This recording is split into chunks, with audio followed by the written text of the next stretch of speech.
Hayato, do you think he'll use his Bushido skill or his dual sword attack? Or the legendary outfit. That would be the best thing that's ever happened! My balloon! You could be a hero, Leon. You're fast and strong and a total robotics genius. You're cute, sis. But these guys are megastars. I'm just me. Hey! What a shot! Only 3 left in the game. Oh no! Hayato's alone! But look, he's got an opening.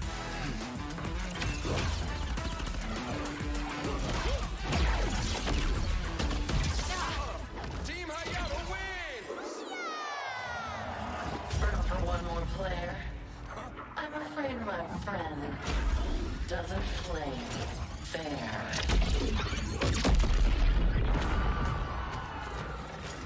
Hayato! Bring me that suit. We've got to help! Leave it to the pros, Amelie. Amelie!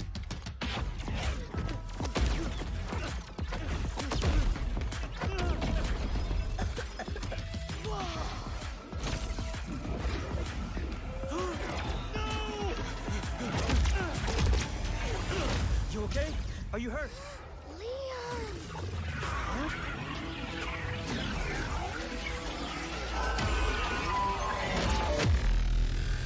It's my suit. Eliminate him. Hey, new guy! Need a hand?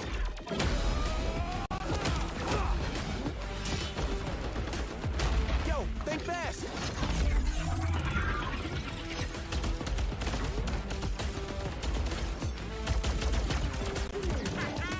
You see that? That was a man! Amelie! Amelie, where are you? Amelie! Give me the suit. Now! Stop! Stop! I'll give it. Just let her go. No, Leon! Don't! Hey! You're in trouble now, bony face. No!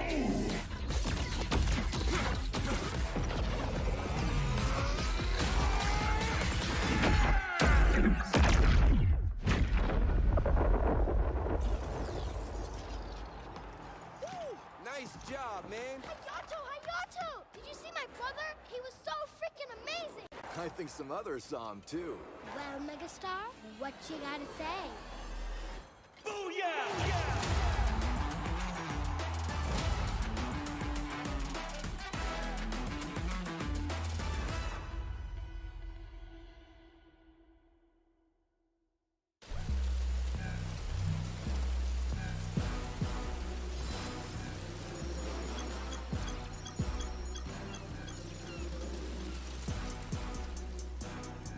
What is this place?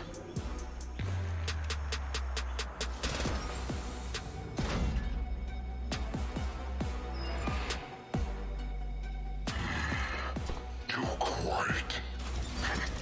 Maybe not.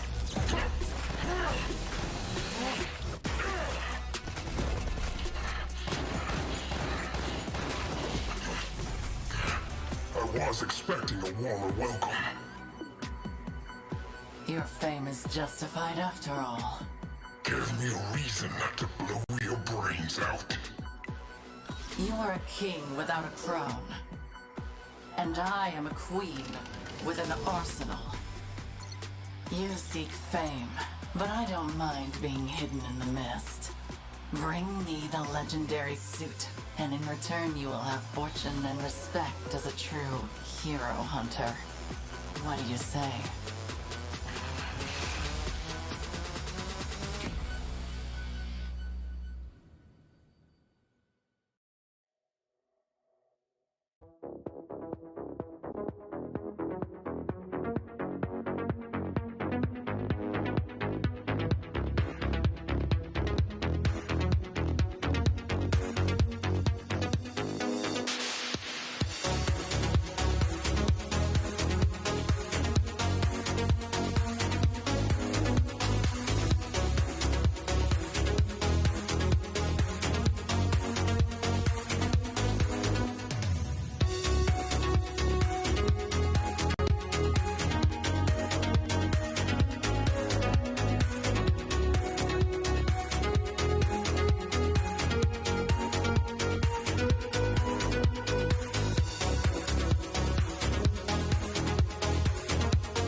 Hi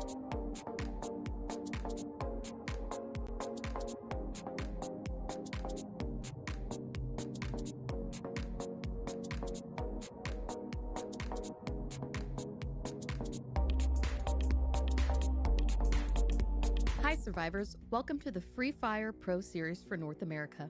Participants will get the chance to showcase their skills and compete for their share of the $50,000 prize pool. This inaugural season will take place across 3 months in 4 unique phases: the Open Qualifier, the Group Stage, the Last Chance Qualifier, and the Finals. Teams will accumulate points throughout each of these stages, resetting for everyone at the start of each new phase. We will kick things off in the Open Qualifier. Teams from across the entire North American region will be split into lobbies of 12 teams, where survivors will battle it out for 6 games to earn their place in the next round.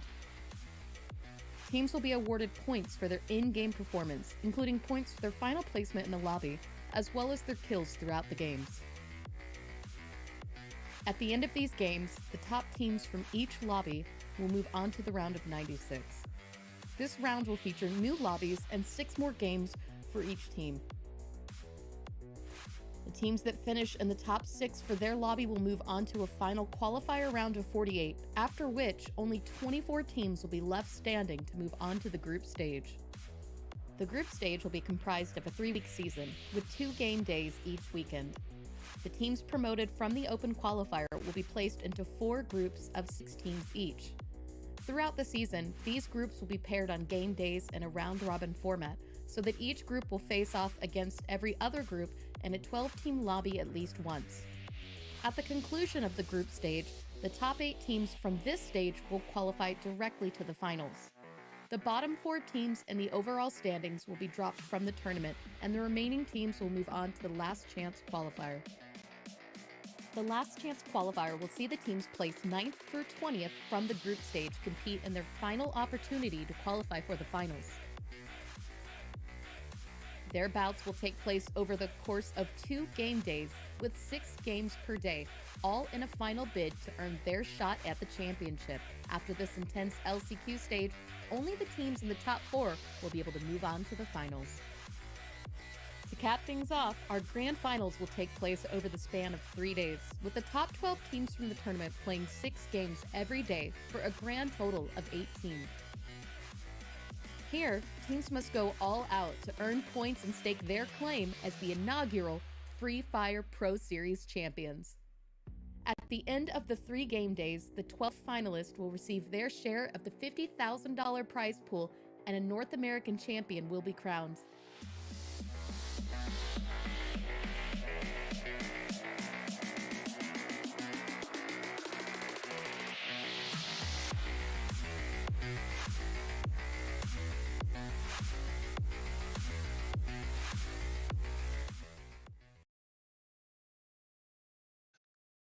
Hello, everybody, and welcome to this week's edition of the Free Fire Pro Series for North America. My name is Porsois. Joining me on this lovely day of casting is going to be my buddy, my bestie, my life mate, Godspeed. How are you doing, man? I'm doing great, man. I'm really excited to be here. This has been a pretty interesting game to watch so far. I got a little bit of time in it, and looking forward to getting group stages. Got your reps in. All right. Well, let's get some more reps in. Let's figure out how we got here from all the way back there. The round of 192 qualifiers. We've gotten all the way to that second big block, the group stage, 3 weeks. We're about to start our second week. We've had 2 days of games already, and we'll show you those leaderboards shortly. But yep, this is going the top 8 from these 4 lobbies will be going on to the grand final, and the next 12 will then be trying to go for the last couple of spots there in the LCQ. Bottom 4, they're done. They're finished. Godspeed. Nobody wants to be in that bottom 4. No one wants to be in the bottom 4 at all. But unfortunately, when you have a leaderboard, you're going to have a bottom 4. So obviously, that's going to be the last place that these guys are going to want to end up. However, there is also a last chance qualifier, Poro. So in case you didn't quite make it in the bottom 4, but you didn't quite qualify either, you are going to be able to get to that event and potentially make it to the grand finals, which of course is 12. There you go. And you can see what they are fighting for. It's going to be the $50,000 prize pool.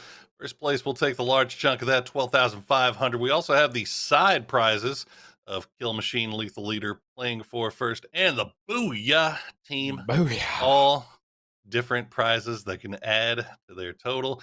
But this is all just for finals. So we're getting through the group stages right now to try to see who's going to be able to get down there and fight for that chunk of change. Here are your groups today.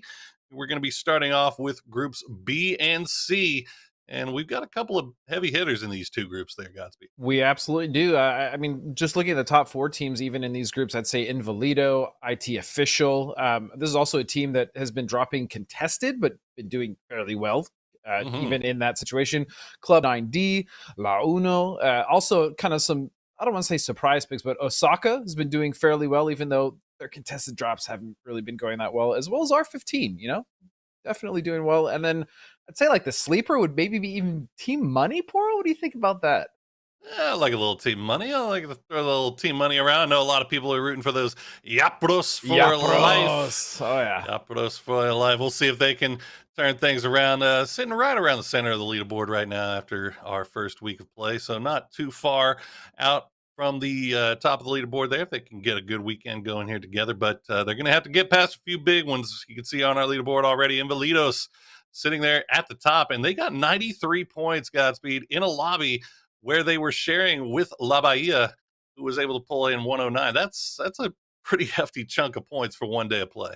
Yeah, I think also as well, the most scary thing for the lobby today, at least in B and C, is that Invalidos now isn't even being contested at all by La Bahia, right? They're not even playing today because they're in Group A, I believe. So Invalidos is looking a mighty tasty going into today. Looking real tasty, and it might open up things for Club 9D as well. We'll have to see. But as you mentioned, I mean, there's still quite a few teams down there. Team Money, Osaka, Yapros for Life. All these teams that are kind of sitting at the middle of the leaderboard right now that may not have found the luck that they were hoping for in that first day of play. Maybe this group B and C, this lobby might serve a little better for them. Yeah, I'm also hoping Yapros for Life can actually kind of bounce up. As you said, they're kind of sitting in the middle of the leaderboard right now. But I'm hoping, these guys can pull it together as fan favorites and really kind of show everyone what they got. Also, some of the teams that are towards the very bottom that are playing today, specifically looking at potentially SKB Clan, would like to see them kind of do something or a little bit more, and hopefully they can. Absolutely. We'll see if they can turn things around. Let's take a look at our leaderboards, kill leaderboard so far. We got some players have stepped up in the opening thing. Sanji, 25 kills, and apparently he did that in just a couple of games. That's 24 in 4 games. Oh, my goodness. 4 out of the 6 games. Two games he didn't even do anything. He didn't even got one play. kill. He didn't even get to play those last 2 plays. But also, Invalidos, I mean, Axino also doing work, 20 kills, and Domadios actually with 24 kills as well. But I guarantee you he didn't do that in 4 games. No, he did not. He got that spread across. But that's La Bahia, so we'll see them tomorrow. But right now, Invalidos, you got to imagine that they are looking at this lobby. They're seeing La Bahia is not here. They're thinking, okay, we got 93 points off of that lobby. All of a sudden, this one's looking real tasty. The top scoring team out of that C and D last week was IT Official with 86 points. So it's looking pretty good. And I think, we should definitely mention Invalidos' roster. I mean, you have Axino, who we saw on the leaderboards. You also have Mex, Pidix, and then Silence. I mean, these 4 squad members have been obviously dominating. Their average placement is the lowest in all lobbies, which is under 3, which is, I mean, regardless of what battle royale are playing, that's really impressive. So I'm definitely looking for Invalidos to continue to do that work, especially because I believe they've been uncontested and every one of their drops, I think on all the maps actually. Looking at my notes, I believe, I don't even think they've been contested like the other teams. No, they haven't. So it's dangerous. Well, we are very yellow all of a sudden, and you know what that means, Godspeed. That means we're about to get into our first game. First game, we've got 6 going today across 3 maps, so make sure you stay tuned. But we are ready to head into that first game right now. Ooh, oh, well, they never not. We got there. You go. Our map rotation. We are going to start off on Kalahari before moving over to Purgatory, finishing up on Bermuda. I'm excited. Kalahari. Okay. I was like, they baits me. He's like, we got the yellow screen. I'm like, oh god, it's time to go. We gotta go. But they're ready. Oh, look at this. We got a beautiful overview of Kalahari right now, right off the bat. But you know what I'm excited to see, Godspeed? I'm excited to see where these hot drops are going to be. You know they're going to be here, right? So again, in my brief but very excited research in this, I've seen a lot of hot drops. Seems like it's actually very popular in this game. These teams are not afraid to contest early. As you see that blue circle on the map there, that's going to indicate very high priority loot. Pretty common stuff. And actually, only one team seems to be going for that, and that's ONU. That's going to be a nice little pickup for ONU. Meanwhile, we do have the hot drop on the north side of the map here between OSK and SKB. And right off the bat, OSK is going to lose 3. It's down to just 500. And look at this. He's got a little bit of a wall to hide behind. We'll see if he can play the sneaky silent squirrel, the ninja type. But man, SKB made short work of him. Yeah, SKB made very short work, and we did see a time turner there attempt, but it just wasn't enough, especially with shotguns, right? That close quarters action as they're kind of on these pyramid structures here, and yeah, OSK is in a lot of trouble. SKB, Skullbreakers, man. It's the team that I said I wanted to see. Actually, this is perfect. I wanted to see these guys make something happen, kind of slipping down on the leaderboard, and here they are starting off with a beautiful potential wipe here. This is, the more things change, the more they stay the same. Osaka losing 3 right off the bat. You can see Skullbreakers knows that there's a guy down here somewhere. They just have not spotted him out. They are hunting. They are looking. They're going to find him. We'll see if Osaka can do anything. Nope. Done and dusted. 500 couldn't even get one off of that. You see, keep in mind, Team Money was just off on the other side here. They probably heard that. We'll see if they end up going over. But meanwhile, let's cut over to R15, who's engaging in a little scrappy-doo with our Red Falcons. Red Falcons here, looking even just at this map. This is a really good potential spot, right? It does look like R15 and Red Falcons have actually backed off from each other. However, I mean, being towards the center, that could be pretty huge, depending if they want to get a little more aggressive, but I don't really think they need to, and I think both teams have realized that, which is why they have backed off. I'm still looking at ONU as well on the map, seeing as how they've finally gotten all the loot that they wanted to get, and they should be able to come out pretty healthy as far as loot and gear that they're going to need in these future team fights. Looks like R15 down to 3, playing that center refinery. We'll see if they decide to stay there. It looks like they might be heading out here as we check in with Team Money. They have made their way over and found Skullbreakers. Doesn't look like Skullbreakers even aware right now. Monkey just feeding that info over to the rest of the boys, waiting for them to arrive. He does also have a time turner if he wants to use it, maybe taking a few shots, taking some fire in return, decides that he wants to. I mean, the fact that you can shoot out of that bad boy while not taking any damage is really strong, especially in a high ground position, right? You essentially don't need to kind of peek or play these careful angles. You can just kind of sit right on the open to shoot. And as we're talking about shots coming out from Rubio, that's going to be a nice little flush. Rubio with the big shots. You can see that Skullbreakers will want to bide their time, wait for the perfect opportunity to strike, and they found it. And they get a second down as well.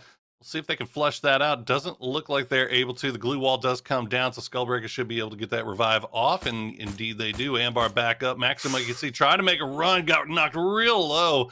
It does not go down. Meanwhile, another fight taking place just to the southeast or southwest of Refinery. We've got Red Falcons and DA. Death Academy in a pretty actually advantageous position here on the high ground, right? They're actually forcing Red Falcons to kind of back up a little bit behind these annex crates, and they're just kind of biding their time. Both of these teams a little bit lower on the leaderboard than they probably would have liked after week 1, so they would love to be able to make it to the late game with 4 up, and it looks like Red Falcon's going to pull off of this fight as well. Good fight selection coming out from Red Falcon so far. They're seeing if they can maybe get something for free, and if they can't get it, they'll pull off of it. They don't want to waste too much time sticking around as they make their way through this red zone. I agree with you 100%, by the way, Poro. The fact that early they could have had a fight, they decided, oh, actually, Justin just gets knocked. I remember of Death Academy. But overall, yeah, Red Falcons decided to back off early. They didn't want to take that early fight. Even now, they're kind of repositioning to make sure they don't lose members. As again, there's still 11 teams up, and you don't want to come in that bottom 2 or bottom 4 rather. And so, Red Falcons are just going to give this up as Exploit starts to move in. Sure don't. Here as we check on Team 9D, another squad that we had our eyes on. 4th place overall. They had a great day. In day 1, they were just a little bit outshined by La Bahia and Invalidos, who were in the same lobby, but 78 points out of that first day. Not too shabby for 9D. We'll see if they can collect a few more there as we shout out our excellent observers, Little Fuzzy Seal, Benny, Kowo, Parks, Bean, the boys, bringing you the action. Those are the real stars of the show. You know, our job's easy. Oh, yeah, sure.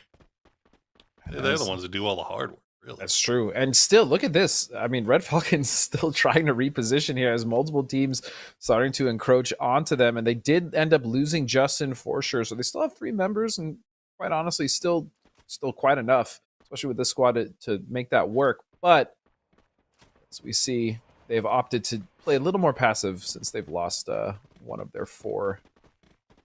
Yeah, just kind of holding the cliffs for the time being, looking what they see off to the north. A good play. Yeah, it's not bad.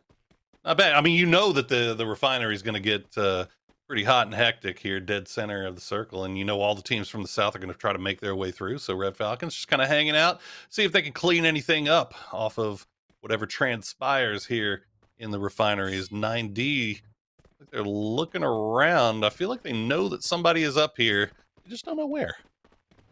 Oh, and they are hunting. And I also really like the fact that they're hunting in pairs, right? Playing for those trades just in case something gets a little out of hand or one member gets caught out, they'll have another member there to trade. As we see, they're kind of setting up actually on Red Falcons. And the other side is 90. And again, this high ground is so strong, especially because it's pretty much dead center as well. Yeah, absolutely. I mean, it's super strong if you can you got to keep eyes head on a swivel. You got exactly. That's the thing is like you never. There's 4 of you. You got to protect from all sides and all angles. You never know when that team is just going to sneak up behind you. But 9D doing a good job of, like you said, head on a swivel. As we check in with Skullbreakers, looks like they're feeling pretty comfy. Just posted up and waiting to see what happens next. I think that the other thing that I really find interesting and I enjoy about this game is that there isn't a lot of lulls in the action, right? As we can even see, a lot of these teams have already set up close to each other. Yes, there isn't a fight going on, but this is just mini jockeying for position. And a lot of these guys eventually, once the fight breaks out, I think the third party is going to come in heavy and it's going to be a bloodbath. That tends to be the case for all of these games. Absolutely. Yeah, it's this is about as much of a lull as you're going to get as the danger zone does fall on top of Refinery once again. Red Falcon's going to have the hot foot here as we take a look at Invalidos. They've made their way in this tournament so far by finding a drop spot that's kind of off in the distance, away from everybody, and they just kind of slow play it, loot up, get really kitted, and then prepare for this late game. And it's working out great for them so far. Agreed. I mean, they avoid the early game nonsense, the shenanigans, whether it's the hot drops or teams deciding to get aggressive early when they necessarily don't even really need to. And as you said, they come out looted quite thick. They come in as thick boys once the end game starts, and they generally also come up with at least 3 to 4 alive. So Invalidos doing exactly what they've been doing, and quite honestly, why change something that's been working? Absolutely. Well, that scythe is so sick. I'm sorry, these skins are dope. The skins are amazing, man. There's nothing cooler than just. I was gonna mention when we saw the drop in. I love the money surfboard. with the cash just falling out behind. Sick. Oh, Invalidos. Speaking of which, ships passing in the night here. Invalidos. Oh my goodness. Do they want it? They do want it. They're gonna find Mario. They're gonna open things up. The glue wall gonna come out. Pittix doesn't want to have anything to do with it. He's got the time turning. He's ready to go, and he's going to push right into it. And Milo can't do anything about it. Not even close. And man, Invalidos, what a perfect trap. Now, they did only manage to get one, but even still, they crippled the rest of the members. They're going to have to sit back, hunker down, and heal. We see more glue walls coming up as cover is needed. The design of those is even awesome. Piddock's not wasting any time at all. That was like watching a National Geographic when you got the group of lions that gets the wounded gazelle separated from the herd. Boy, they just collapsed on that poor child, and that is a quick kill there. As Red Falcons now down one. MVP gonna find a little bit of a scrap here. As we see two blue walls, I mean, this is generally what you got to do, right? You're out in the open. You need to use that ability to make sure you get it down. You have some form of cover. You also have time turner still available, although with these walls out, I doubt there's going to be. And here comes the push with a shotgun. Gonna make that push. Griffio listening for those footsteps. Looks like he spotted him, that he's not behind the goo wall. MVP's keeping on the move here. Griffio just... I think both of them really just kind of sitting here listening for footsteps, trying to find out where the other is. You get the beautiful face of Salvador Dali just staring you down. It's a sick. I actually really like that initial goo wall from MVPs, as he had it placed in the front of the window, so he could actually back off if he wanted to, which worked out really well. And look at this, R15 just demolishing JP. Oof. Big scrap going on over off to the east as R15 trying to gatekeep here a little bit. JP not out of the fight just yet, but it is not looking great as FFPS gonna get finished off there by O'Cathy, or D-Cathy, sorry.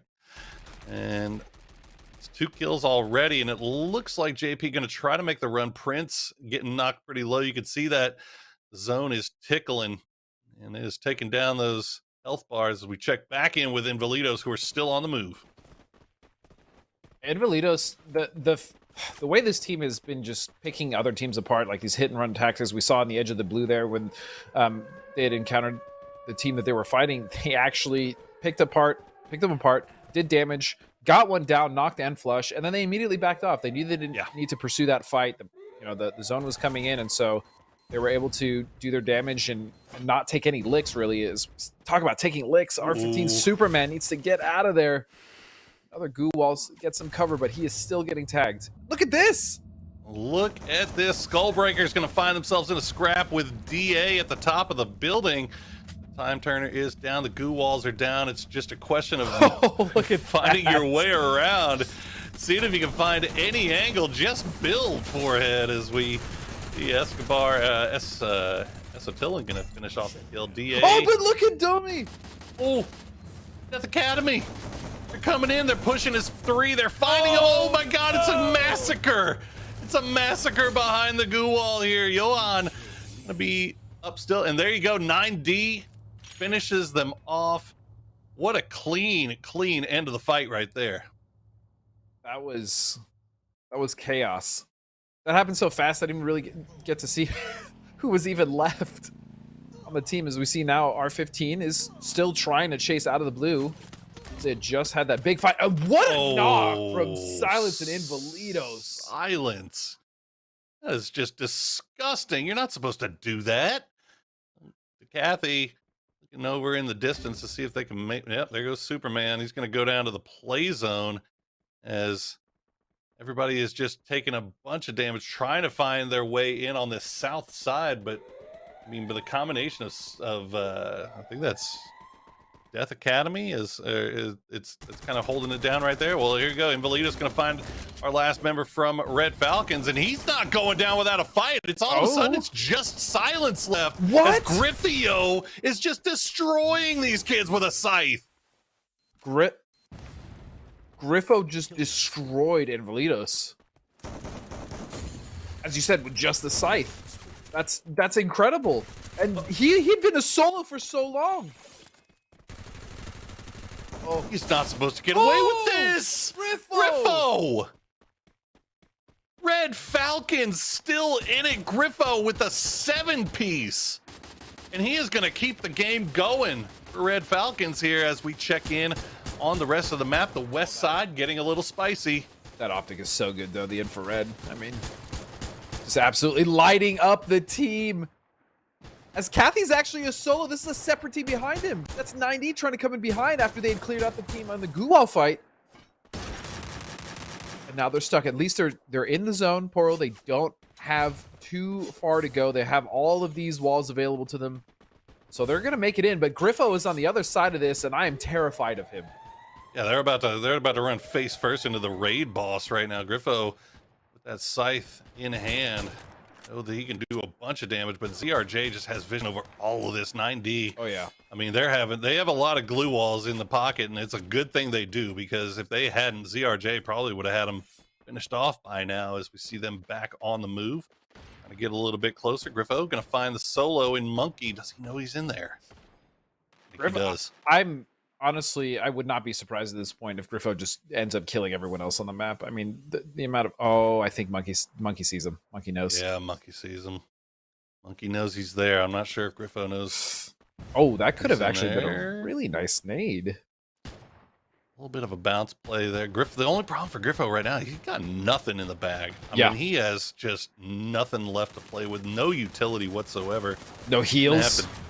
No heals, no anything. Anything he gets done is gonna be on his wits alone here. Is fortunately for them, our two solos, our two 4-man squads, ZRJ and 9D, are scrapping out amongst themselves right now, so they're ignoring the solos. But look at Jeffrey. He's actually tried to get an off angle. I love the One Punch Man. He's trying to get an off angle there, and because of that, he's ran into the solos. He's actually going to find Monkey. That gives another chance. He does go down, but now the blue zone doing a bunch of damage. Here's ZRJ trying to make it in. Jeffrey, is already separated. Exploit the last one up for 9D. Exploit. Did he win it? I think he did. Booyah. You know what I'm saying? Domi for that was a wild end game, as most end games in this game tend to be. But ZRJ, we didn't really get a chance to talk about him much because they didn't really get involved in a whole lot up until the very, very late game. But that's not a bad thing. They had a good drop off the bat. They didn't have to contest anyone. They didn't even really have to use any of their utility. I was noticing that they still had, I think, 4 or 5 glue walls on each member. And then they really just kind of came in, I believe, from the north. And everyone else, meanwhile, was fighting. We obviously saw Griffo with that disgusting wipe onto Invalidos. I still can't believe that. That was a 1v4. On top of that, he continues to go down the edge of the circle. He was doing a lot of work. We also saw 9D actually kind of come in and finish that blue wall fight, where I think it was DA actually. I think it was Death Academy. They got stuck behind all the glue walls, and they came into the late game as well. But overall, ZRJ, they really just played that well. They didn't get into early game scuffles. They didn't have any issues as far as coming in without any utility or any heals, and they just cleaned it up.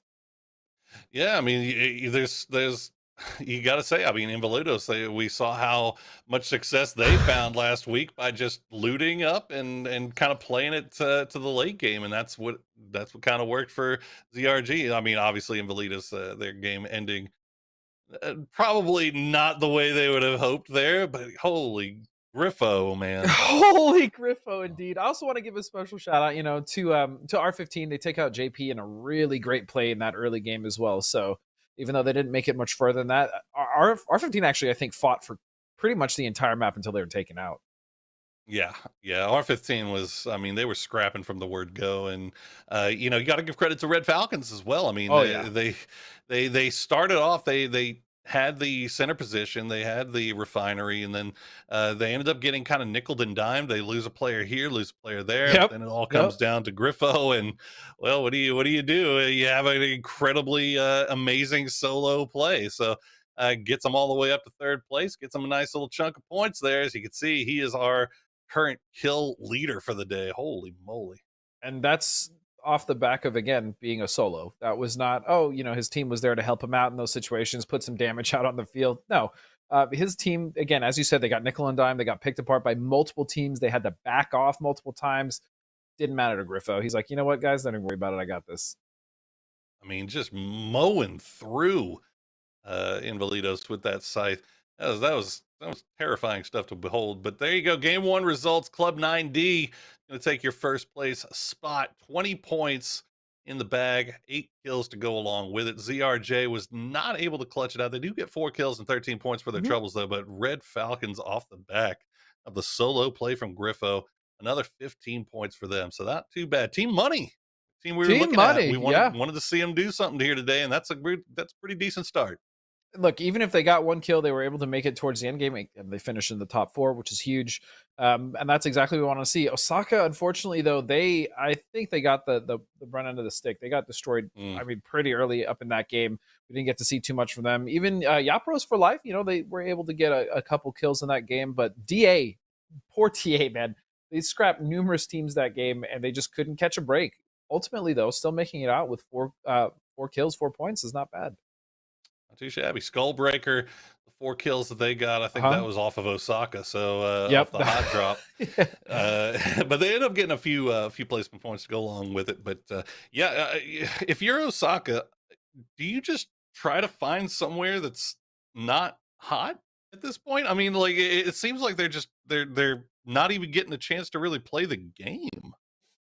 That's kind of a question you got to ask, because if I do agree that potentially it might be better for them to find another drop spot, right? One that's not contested, where they can actually loot up and do something. However, there's also kind of that player mentality where it's like, okay, if we give this up, other teams are going to kind of think that even if we do drop somewhere else, if the loot's better there, they're going to be able to contest this, and we're just going to kind of roll over. And so it's a tough decision always when you're one of those teams that is either getting hot drop or is deciding to hot drop, because at some point you're going to have to figure this isn't working out for us, right? And we probably need to loot up and actually get some points and make it past, the first 5 minutes of the game. But it is just the first game. Love to go. It is the first game. And again, Osaka, 48 points in week 1, so they've got a little bit of room to mess with here. They've got 5 more games now. You don't. I think your time for losing out on points maybe is over at this point. If you're trying to make a run for that top 8 spot, so that you don't have to deal with that last chance qualifier. Today, you definitely want to be sitting somewhere nice after today. And that's a huge point that you bring up as well, Poro, is the last chance qualifier, because some of these teams maybe even going into this, if they're in a somewhat safe position, we're like, okay, you know what? We may not make top 8, but we always have LCQ. Well, the issue with that is once you get to LCQ, if you start to slip up there, then you start to realize, well, crap, we don't actually have that many chances left. And then you kind of slip. The mentality can kind of slip up and go bad and RE, and you don't really want that. So, I mean, looking back at the series format, we are in the group stages, so 3 weeks of action. Obviously, it's 4 groups of 6 teams, and we are in B and C today. And you hear us talking about that last chance qualifier. Keep in mind, it is the top 8 from this 24 teams, or from these 4 groups of 24 teams that are going to be moving on to those group stages. The next 12 will have a shot at the last chance qualifier. The bottom 4, well, they're going to be done. Right now, currently, nobody in this lobby is in that bottom 4. So, true. it's all positive. It's all positive things. But get your points where you can. Yeah, I mean, looking at this leaderboard in this lobby, all of these teams in B, C, and B rather are the top teams. I mean, even R15 official actually is a team, especially after that last game, that I'm very much looking forward to seeing how they do this next game as well, because they seem to be a very scrappy team, and the way they wiped JP was, I mean, that was impressive. That was very fast. Yeah, it's going to be interesting to see what goes on the north side of the map this time around as well. I know we saw a lot of action there this past time. Unfortunately for Osaka, there was action that knocked them out of the lobby a little bit early. But the screen has gone to yellow, so that means we are getting ready to go into game number 2. We'll see if Club 9D can repeat the success that they saw from game number 1. I'm sure as well Invalidos absolutely does not want to repeat that last game. Kind of bumble, right? Because that's what I would call it if a team gets 1v4. I mean, even though hats off to Griffo, it was an amazing play. The way that he used the goo walls in that building as well to kind of trick them into making an unnecessary push. Regardless, Invalidos, I guarantee you, will not let that happen. Yeah. I mean, sometimes look, good teams make mistakes, and of course, sometimes it happens, and that's one that's definitely they're gonna be mad at themselves for. But if nothing else, that might be bad news for the rest of the lobby, as you're dealing with a pissed off Invalidos right now. So we'll see with the drops. It looks like the north side going to be a little bit emptier this time around, although we do have GP and DA kind of getting a little close to each other over near Foundation also. Okay. Everybody decided to drop here. Okay, Ono now is already going to lose, looks like 2 members off the bat. That is not how you want to start the second game. No, it certainly isn't. It looks like Mario got knocked pretty low. Oh, wait, well. R15 is here. And Prince is trying to get out of there, but the R15, they're not letting them get away. They are chasing them down. Prince at least has a weapon to defend himself, but the time turner going to take him down as Mario will continue to run. He doesn't even have a weapon in hand just yet. And R15, you can see the Kathy just running him down. They want to finish this guy off, but keep in mind, they are not alone here. IT still there. And that is a devastating start. I mean, there's no other way to say it. JP, at the very least, the have freestyle, he should be able to get away. But now this fight is going to come down to IT and R15. Yep. See the posturing and positioning going on here. My DA did finish off all but one. Oh, Sanji, what a turn! Bestia just got bodied there, and now Sanji, he's going to take out another one. Sanji! He's absolutely nuts, and now Superman's going to go down as this is going completely not the way that R15 wanted. No. Just after we watched R15 run down Onu, they themselves got absolutely hunted and destroyed. And I mean, that are we really surprised from our kill leader Sanji? Are we really surprised? Not at all. Not at all. IT official has been proving themselves to be an absolute contender here, and they can scrap with just about anybody. They take out one squad right there. Do we still have this? There's somebody still alive somewhere. Is there? I think. I don't. Not sure. Oh, it was the last member of Onu. Actually, he got away. Okay. So he actually did manage to slip away. Even though he was actually getting hunted. But oh, that's a sick. Those are 6 shots onto Monkey. Hello? Ambar. They're doing it again. This is exactly what Skullbreakers did last time, and they're going to do it again. And this time it's going to be to TM as they take that high ground. They send the shots right down in. They don't get the immediate knock and flush that they found last game, but they are doing some serious damage. Viola going to have to hide behind that wall to break cover for the time being, but Skullbreakers, I mean, they're doing a lot of damage, but they're not finding the kills here. Even still, oh, ZRJ now hunting down Freestyle. Are they going to find him? He's the last remaining member. Oh, no. Oh, Viz gets bit by the snake. Gets a little bit too close. Let's see if Freestyle can do any solo heroics here. We've already seen that those are in style here today. Freestyle hiding out right now. Going to heal up a little bit. Wait for the inevitable push. He is going to get the flush as well, so that's going to be at least another kill point onto the board as this fan favorite does try to stay alive as a solo. And once again, shout out to our fantastic observers, the little footies of Seal, Benny, Koo, Parks, and of course, Bean. Catching all the action for you guys. Bean! Oh, that actually... Oh, the grenade was so close. Well, they know exactly where this guy is, don't they? I mean, they love to clear him out, but you know, at the same time, you kind of want to hold on to some of your utility for the late game, wouldn't you? I mean, it's like Zeus ideally, sure. Yeah. It looks like Zeus is thinking the same way. He's like, all right, I threw 2 grenades down there. I'm not going to throw all of them. We'll just wait and we'll see if we can maybe just get everybody together and take this little rat out. Which is smart, right? You don't want to use all your utility, especially like this kind of early in the game, on just one member. Sure, you want to get rid of them, but I mean, there's ways you can do that to push with a trade, something much more efficient rather than not wasting, but using much needed utility, especially if they plan on going into the game, which I'm sure they would like to. Absolutely. Well, we'll keep an eye on that kill feed, see where Freestyle ends up as we're checking in with IT. Is he going to take it? Sanji spotted out. He looks like he spotted out most of them. He knows exactly where everybody is, but this is the problem. Look at this. The solo Roba just hiding in the tower just above them. And he's going to keep it to himself. He's going to keep quiet. I think he knows that there is a lot of action going on right around him here.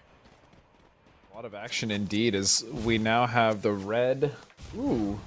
It's like Red Falcons maybe getting into an early scuffle here. I wouldn't say early. We're definitely into the mid game at this point. Oh yeah, definitely.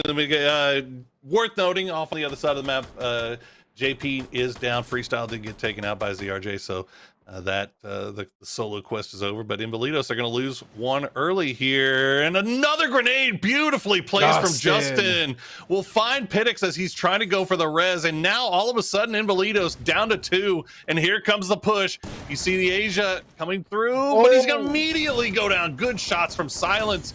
They want to get a little bit of revenge against Griffo if possible, but the time turners making a very, very congested. That's going to be Silence going out, and we didn't actually even see it, but Team Monkey also eliminated by... I don't even see who. I think it was IT. I think IT just wiped out. Yeah. Oh, boy. Gone they are. Oh, what another delicious grenade. And this is the fight that Osaka wanted. I think they claim up and they see IT right after the last fight, so you can see the time turners going down, the walls going down, glue walls going down. 500 is knocked. IT trying to make the push here. Sanji taking the shots, but he's knocked very, very low. He's going to push out with Tremble. We'll find 2, but they get traded down. Sanji is down. IT MVP's going to stay up for the time being. The scythe coming out, but not going to be enough. Osaka gets finished off. Yeah, IT is actually nuts. That's 2 fights back to back, right? They just fought. They had just wiped, I believe, Team Money, and now they came in and just completely destroy Osaka off of a fight that I think Osaka actually started. Yeah, I mean that was a fight that Osaka wanted, and to be fair, it was a good call on their part. I mean, you want to be that team that's third partying right after a fight, but unfortunately for them, IT just was not very beat up from their previous fight, so they were able to turn on Osaka pretty easily. Oh, the problem is IT also, has people like Sanji on that team, so there's also that. Good luck. It wasn't even just Sanji either that did work there. I believe it was Tremble that did quite good damage in that fight as well. As we now move towards the circle, it has shifted north, so most of the teams here are going to have to make a little bit of a trek. However, you do still have IT just sitting dead center pretty. In fact, they're the only team really well in this circle. Yeah, we'll check in with Doba, one of our 3 solo players right now. R15's Doba, Invalidos has Mex, and Onu with just Mario as surviving.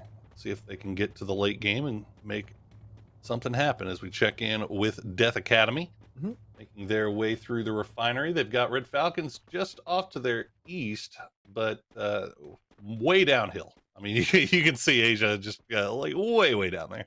Yeah, and to their credit, at least so far coming into this mid game, Death Academy, they have 3 kills already, which is great. They have 3 kills. Yeah. They have 4 members alive. Unfortunately, they do have, Red Falcons underneath them who have just been doing absolute work this game so far. But that being said, they also have the high ground for them. They do indeed.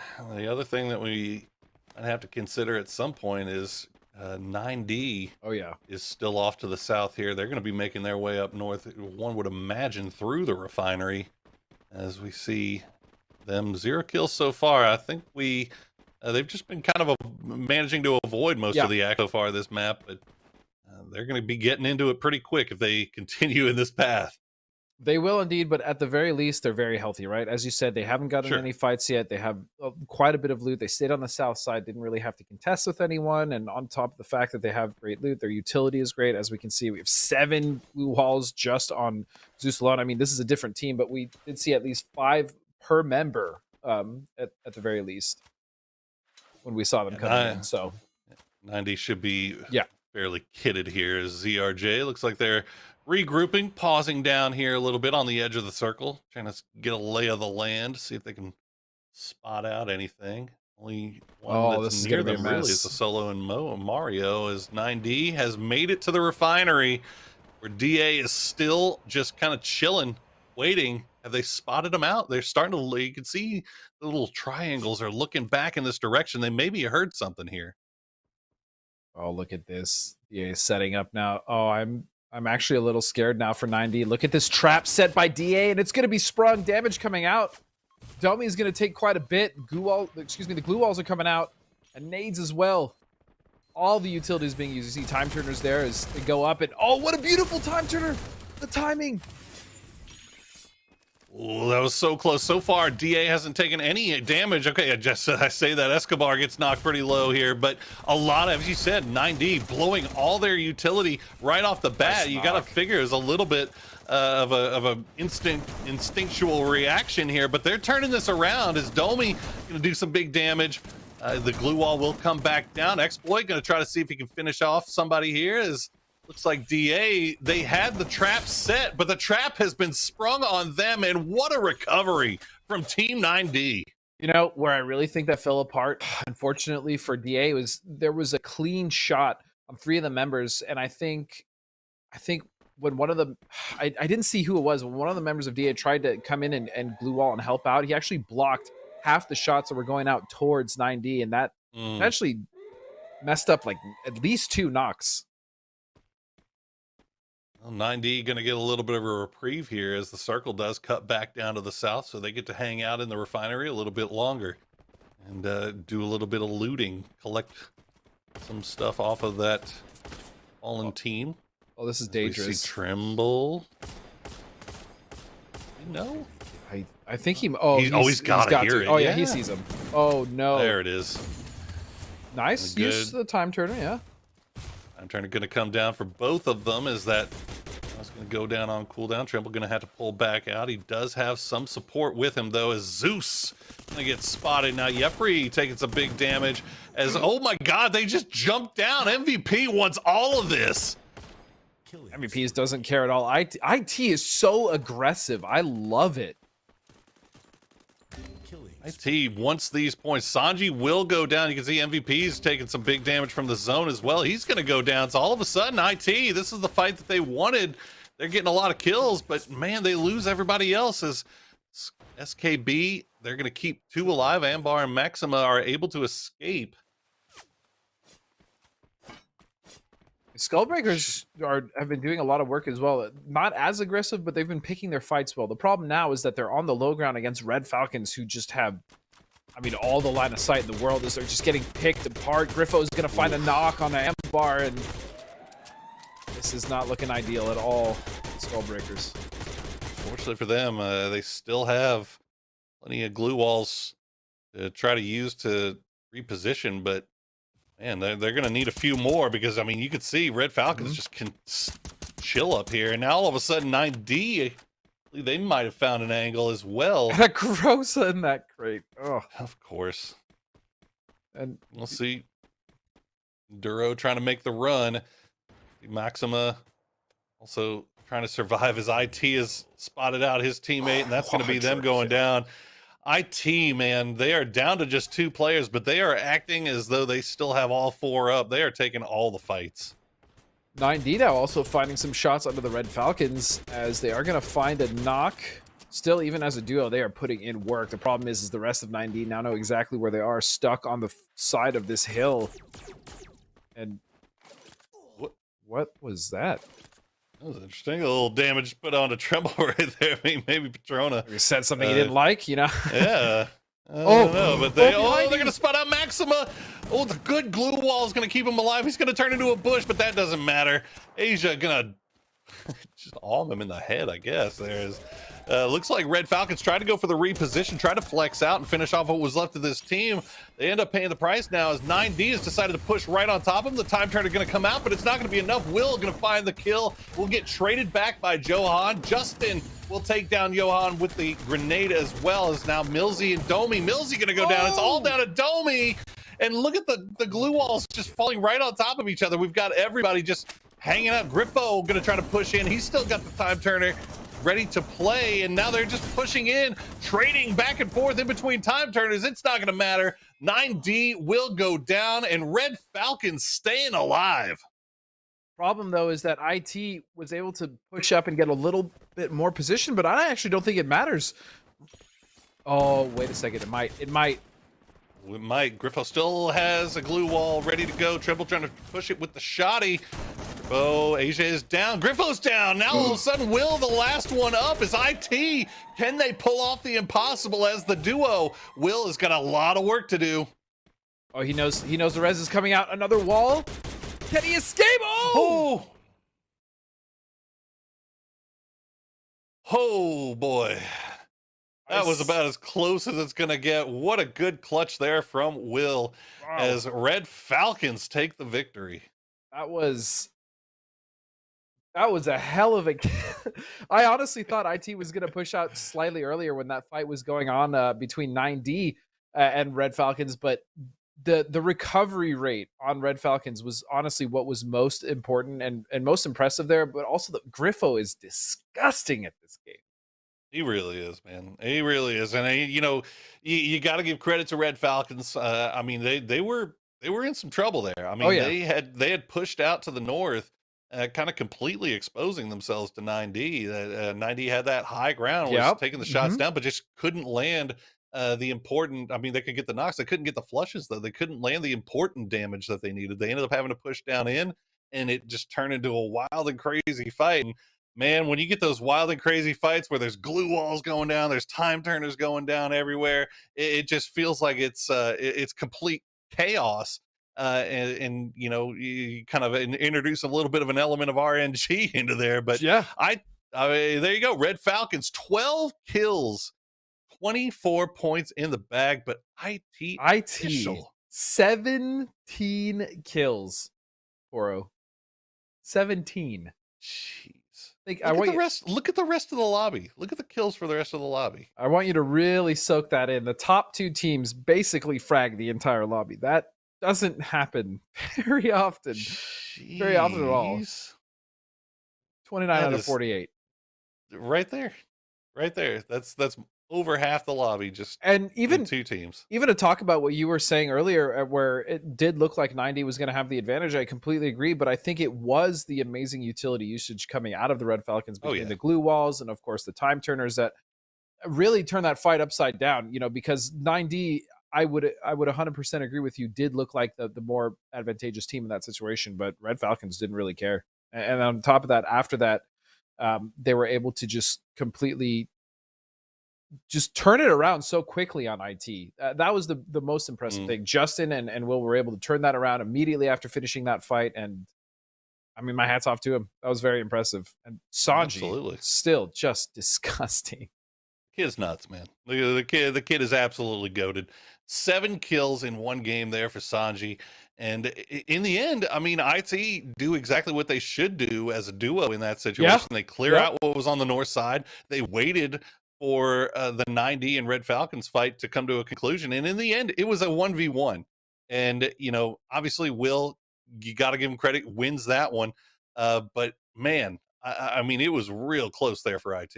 I think if you play that last 2v2 situation over and over again, you'll probably get a different result potentially every time. But again, I think the proactivity of pushing from the Red Falcons after finishing that fight with IT is what eventually won them that game.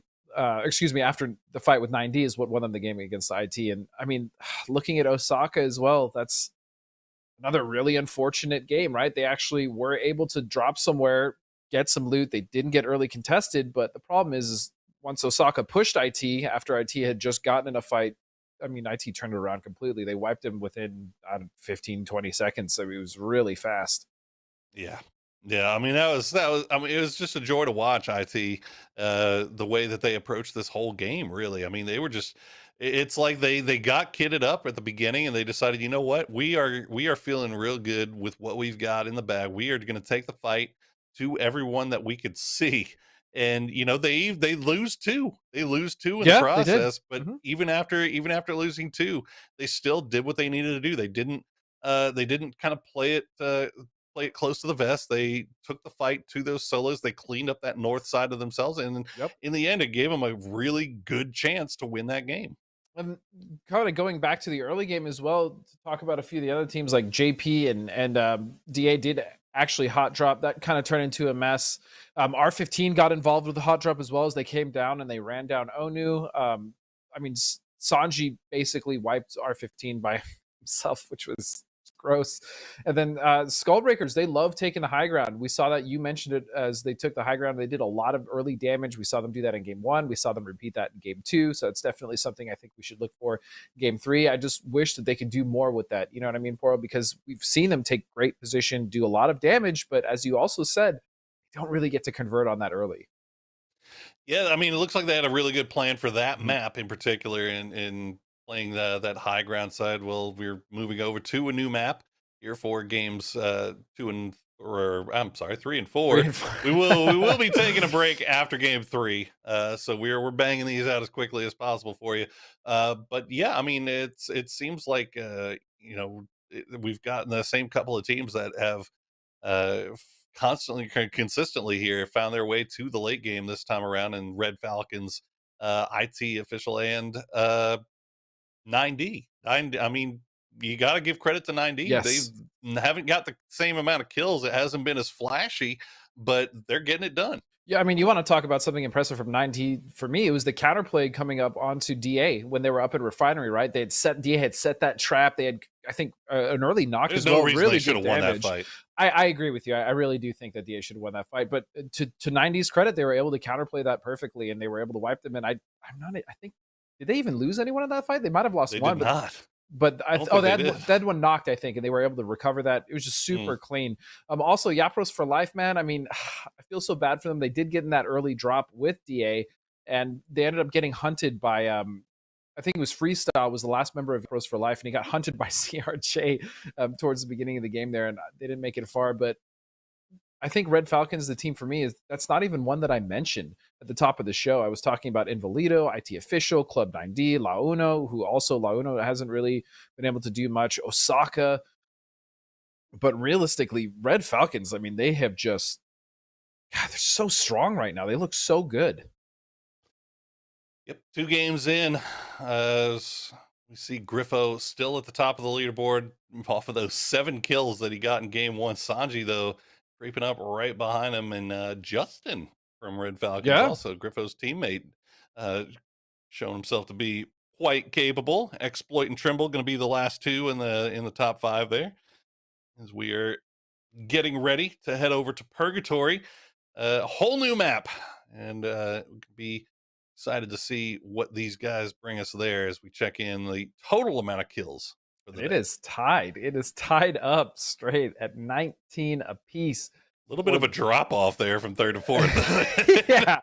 I mean, that kind of tends to be the problem, right? When you have a couple teams at the top just soaking up all the kills, or even just, stealing kills and knocks in these third-party fights, right? Because in the mid game, the map does shrink quite considerably, especially with that circle coming in. And so we're starting to see a lot of aggression, and teams try to take advantage of those third-party situations only to then get kind of flustered. So 2 teams basically, I mean, 9D is there as well, but Ken, that many kills, 19 apiece for the top 2 teams is gross. Sure. Yeah. I mean, and I kind of want to touch on it. We were looking at them coming into the beginning of the day. Invalidos, 93 points in their first day of play. So far today, 15, and it has just been a struggle bus. And I do wonder if, honestly, getting wiped in that 1v4 could have potentially just maybe soured, I don't want to say soured the atmosphere, but it did maybe kind of cool them down a little bit. Maybe, when something like that happens, it always is interesting to me to see if a team can bounce back or just kind of brush it off, right? Sure. And so far, it's only been 2 games. Yeah, maybe Invalidos just had 2 kind of not great games back to back, but I do hope that doesn't follow them into the 3rd, because they are definitely one of the strongest teams in this lobby. I mean, bar none. Yeah, man. I mean, look, nobody wants to be on somebody's highlight reel, Yeah. And then I gotta imagine Invalidos is looking at that, and they'll be like, "Man, we're gonna have to watch this on YouTube. We're gonna see us just getting mowed down by this kid with his stupid scythe." And you gotta, like you said, you gotta shake it off, right? You gotta shake it off. It's 2 games in.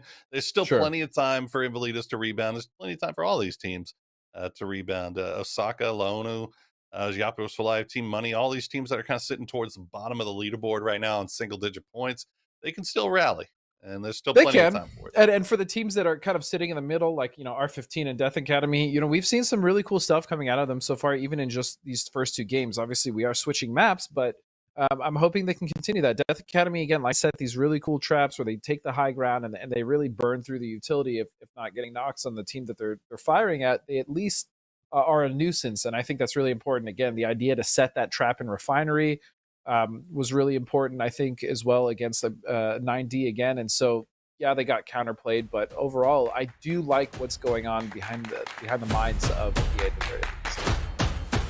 Absolutely. Well, you see the yellow screen is on, and in effect, that means we are getting ready to head in to game number 3. Who do you got your eyes on this one as the maps are changing over? I know it's an interesting question to ask, but I definitely got my eyes on a couple of these guys. I got to say Invalidos. I want to see him turn things around here. I think Invalidos, and I'm really hoping La Onu. I think Ono, I really want to see Ono actually kind of do something. Well, yeah, and I mean that with no disrespect. It's just they've had 2 really rough first games, especially for a standout team. Sure. Yeah, between them and Osaka, I mean, it's just been for sure. It's been rough, man. It's been rough, at least through 2. So now that we're over to Purgatory, we'll see if they can change things up a bit. Maybe if they can avoid some of the early game action that they will kind of fell victim to more than anything, really, as we see 3 teams dropping down on the southern island, but not really too close to each other. Actually, it looks like we're going to avoid the hot drops for the most part here. Yeah, and Purgatory is kind of an interesting map as well, because there are quite a few zips and different paths that you can take. Okay. Wow. Yeah, you thought, Monkey. I thought you could take those shots for free. I thought too, if I'm if I'm being honest. But DeCathy, DeCathy says no. Wasting no time, and oh boy, speaking of wasting no time, Saka already losing 1 here. Skullbreakers deciding that they want to do the early game scrapping, but they're not exactly in the best position here. Osaka could turn this around. Like Alcalde is trying to reposition here, maybe save their down teammate. You can see 500 just slowly bleeding out. Hasn't been finished off just yet. That might be more bait from Skullbreakers than anything. Yeah, unfortunately, I don't think they're going to get him up. And so once again, they lose someone early, and that's going to be the Skullbreakers. So well, they lose 1, but all things considered, it could have been a lot worse. But this is good movement early game from Skullbreakers. I mean, we've seen it in all 3 games now, where they immediately they'll drop kind of at a distance, and then they'll get enough to scrap and then move right into a team when they're not expecting it. And they've found some success with it in the early game. Now we just got to see if they can translate that into a little bit more late game success. As we see, it's Yapros once again with Death Academy trying to.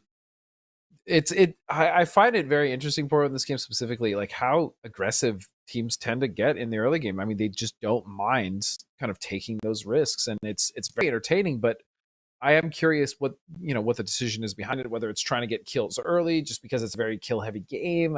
I don't know, but I mean, this is another stalemate. Look at this, IT and now 9D. Oh boy, IT not wasting any time here, and they are finding 9D right off the bat. They'll take out 1 as you see Petrona wants to take the fight as well. He's going to spot out Johan, take a few shots over in that direction. Not going to find it. Millsy has a nice little side angle here, but needs to be careful. Trimble going to finish him down as the fight. They tried. They had a good flanking position right there for about a half a second, and man, IT just not having it. No, 90 is getting picked apart right now, and this is starting to look quite dangerous as you have 4 members starting to push up, encroaching on that little kind of housing pocket, that small little compound that 90 is in. Now grenades are coming out, utility is coming out, and this push is coming. I mean, 90 is going to have to deal with this, and I don't know how they're going to. It's a heck of a grenade as they try to drop the time turner. Exploit going to go down. Millsy will get flushed out, and IT official going to clean up as Johan Jay Hone going to try to escape, try to stay alive, but you can see IT was wanting to chase him down as we cut over to DA. They're still trying to figure out how to break down this Japros fort, essentially. I mean, at the very least, the DA's credit, they have a better position as far as maneuverability, the fact that they can kind of spread out a little more. That being said, yeah, this is kind of like a little. Maybe it's like their little Alamo trailer park. I mean, they are dug in. Man. They are dug in, yeah. And it's getting them out is going to be difficult. But I mean, JP just needs to survive at the very least a little longer, and maybe with more than one member past the first 5 minutes. I'd really like to see this team do something. Yeah, the problem for Yapros now is that the circle is Yep. Not in their favor. So we'll see if DA decides to just leave him. And oh no, yep. You knew IT wasn't going to let that man escape. They chase him down, run him down, and they find him, finish him off. We cut back over to Skull Breakers. Oh, what a time turner! Just the perfectly timed time turner there from Beast. Yeah, but oh no. Oh, wrong side. Oh my goodness. You just not know where he's getting shot from. He's taking a minute to figure it out, and Maxima going to push it, but he's going to pay the price to Kathy. Actually, it's going to be Superman that gets the knock there.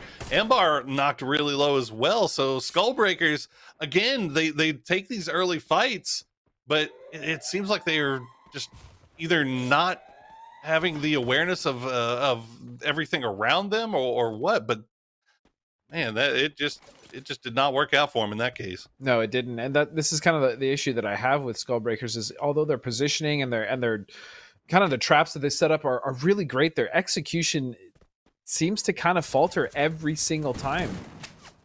And what a shot from Bestia. Yeah, Bestia gonna let him know. And he's styling on him. Oh, he's gonna let him know. No. Oh, Andwar tried to stay behind, try to be the snake in the grass to get him from the angle that they weren't expecting. Does not work out. And now it's just a matter of time. It feels like the grenade's coming through. Doba's gonna go down. So Duo are gonna try to do something here, but Skullbreaker gets finished off, and that will do it for them. Check back in with Osaka. I like this from Osaka though, simply because they're still alive. They're still alive, and they're taking this long wrap here on the west side. But I mean, this is good, and at the very least, yes, they did lose one early, but they're still 3 up. They're potentially going to get in a fight here with Team Money, but again, more healthy than we've seen in the last couple games, and pretty kitted as well. We see at least 4 goo walls there for Spectral, so they will at the very least be able to also use utility to get further in if they so need to, or they start getting picked off by other teams. But it doesn't look like that's going to happen because they're free and clear on that west. Yeah, look, it looks like they found the long wrap on the coastline. They might be going for this high ground in Mount Villa just to kind of get an idea of where everybody is, get a little bit more information. As we see, looks like DA does decide to eventually leave Yapros, and that is great news for Yapros, as the fort was enough to scare DA away, and JP going to keep all 4 up.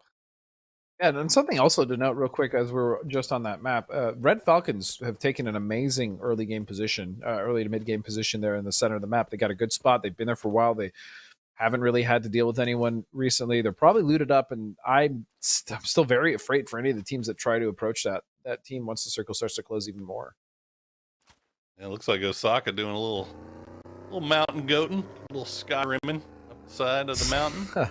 We check in with IT, making their way across the map in this beautiful vehicle. That actually looks like the new Aston. That's clean. I like that. I like that. Don't you? That's quite nice. You know you're a car guy. Oh yeah. Yeah. Front end is a little something. It's a little something, but it's not bad. I like it. It's not the worst. Yeah, there we go. Yeah, this is so I wanted to bring this up. Invalidos is one of these teams on this southern island. There's still 3 teams down there. There's ONU, IT, and Invalidos that are all going to have to make their way across this bridge. Yep. Cutting over to the west here at some point. Now there are the zip lines, so they can be avoided, but it's going to be interesting to see if these guys run into each other anytime soon, and if any of these teams on the main island, I guess, not the main island, but the golf course mountain marble works island, if they try to do any gatekeeping here. Yeah, that's actually a lot of teams that have to cross, and I wonder if Red Falcons will kind of realize this, or at the very least maybe hear some shots. Yeah. Oh, look at this setup from ONU.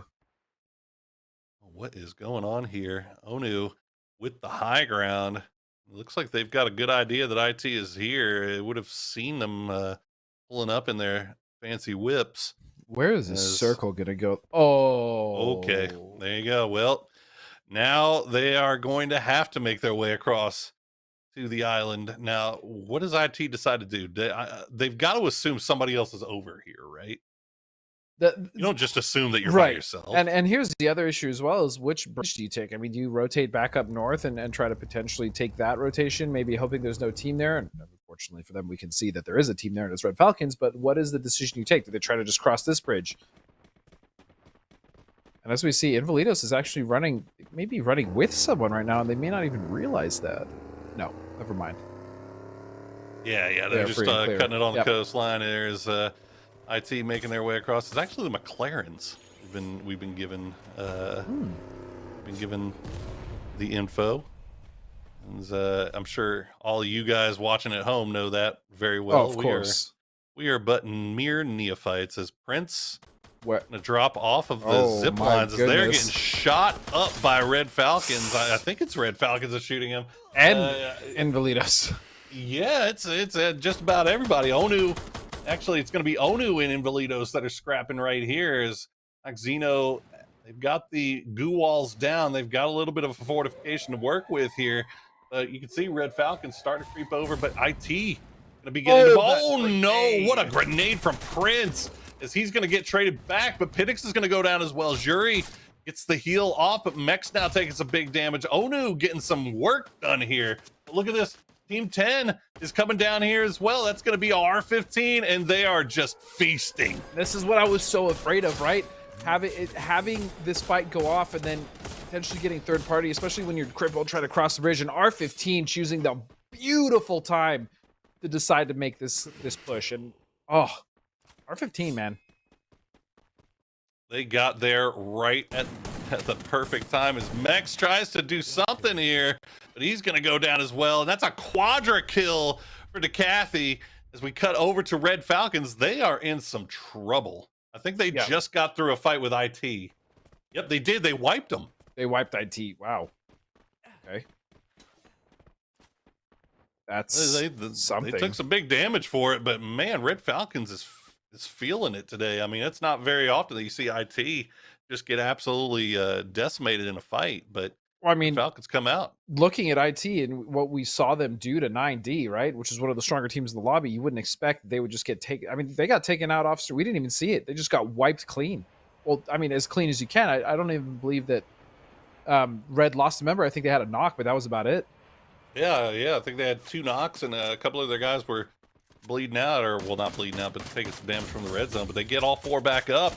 We check in with Japros. They finally get some shots in, and they're going to get some revenge on DA after they tried to hold them into the trailer park. They'll get 1 kill off of them as the circle will cut down. Nobody is in it right now, Godspeed. Everybody's got to get on the move. At the very least, as far as, looking for a fair game, everyone is going to have to come into this. Although I will say, I mean, Red Falcons still probably in the best position, as they also could kind of chase that drop if they really wanted to, but their path to the circle is free. I mean, they're on the east, and all they have to do is just walk right in and take a good spot. Meanwhile, these other teams on the edge here, I mean, these are kind of the ones I'm worrying about, specifically ZRJ and DA, as well as Team Money. They are all just kind of bunched up on the northwest, and even JP is up there, Poro.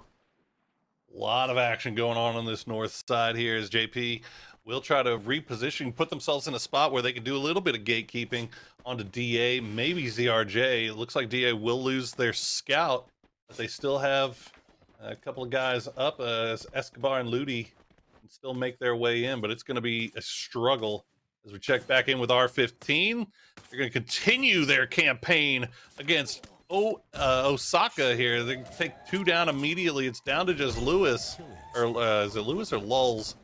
Not sure. I can't read it on the screen. I got the old man eyes. I think that's bifocals. Where are my bifocals at? I think it's. I'm gonna say it's LU1S. So it's either Lewis or Lulz. Either way, they are the last one alive for their team. Is R15 gonna get third partied here by Team Money? Is Rubio gonna take some damage? But they've already done enough. As Osaka will go down. Osaka will go down, and potentially now even R15 as Team Money again shows a fantastic time to pick that fight in that third party after a knock, but they're actually backing off. They are indeed, and R15 going to keep their 3 guys alive as Team Money will turn their attention back downhill where ZRJ tried to do the long wrap around from that northern side. They were trying to avoid the gate key from JP, but they're going to run right back into TM as the damage is coming through. No knocks coming out just yet. The walls are coming, but the blue is the biggest problem right now, as they're going to have to move just a little bit. And it looks like they should be okay for now, but Rubio and Flacco down. Superman gets one, but that's going to be it. Team Money get taken out as R15 strike at the perfect time yet again. Wow. I mean, that was a really interesting decision as well, coming out from Team Money. They backed off to try to take on ZRJ, and it just did not work out for them. Meanwhile, JP now starting to make their push. Now, remember, these guys haven't really had to fight much. They were on the north side. They've kind of been watching all these fights, deciding whether or not they want to get involved or not. And so far, I don't think it's been the worst decision. I mean, they're 4 up healthy, and they still have a decent amount of utility. As I say that, a grenade launcher. Oh, no. He's dropping grenades on the boys as Red Falcons. They're going to try to make the push here. Will already on the move. Freestyle going to take a bunch of damage there. He's going to try to push in right at the exact same time as he takes all that damage. And unfortunately, he goes down. So Freestyle will get flushed out most likely here by Will. Red Falcons pause just a little bit to try to get the heals off, but they're going to push into Ravkush. He goes down. Toddy the last one. And Jopros for Life gets destroyed. They just got demolished on the edge by Red Falcons. I don't really know what else to say. Meanwhile, on the other side of the circle, it does look like R15 is giving a very hard time, even as a 3-man to ZRJ. Kathy continues to add to that kill count here. ZRJ now just down to Zeus, and he is slowly ticking down as R15. They're just laying down work on the south side, the west side. They are collecting a bunch of kills. They do lose one, but DeCathy with 10 kills right now. And now Red Falcons finish off DA. Triple kill. Yeah, I mean, that... Wait, DA? What even happened to DA this game? I feel like we didn't really even get to see them fight very much. In fact, at all. They were just trying to survive, really. Because we saw them early in that standoff with Jopros for Life, but I mean, they haven't done anything since then. And DeCathy is just... Kathy is on one right now. It's ridiculous. Justin, fortunately for Red, they do get the res, yeah. So they're going to be able to get him up, but I mean, at the rate this is going, and at the rate that DeCathy and R15 are playing, I would not be surprised if they were even going to find another knock. Oh my goodness! Look at this spread from this duo. Oh my god, the flank from Bestia was absolutely beautiful. DeCathy does go down though, and it's not. Oh my god, the grenade! Bestia in a 1v1 against Justin. Can he pull it off? He can! R15, what a game! I'm sorry, I'm just... That was Bestia, right, from R15?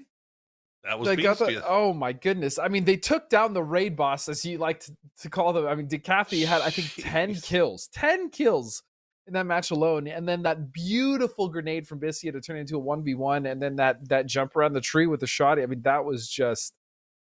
R15. Is R15? I don't even think they're one of the teams that we mentioned at the top of the show. No. No, they weren't. No. They weren't at all. I mean, they had a decent day one. I mean, they were in I think 5th place overall going into this game, but we have not seen R15 pop off like that. That was that was a thing of beauty right there. 19 kills total. For the team, and DeCathy just put on a damn clinic. So 31 points.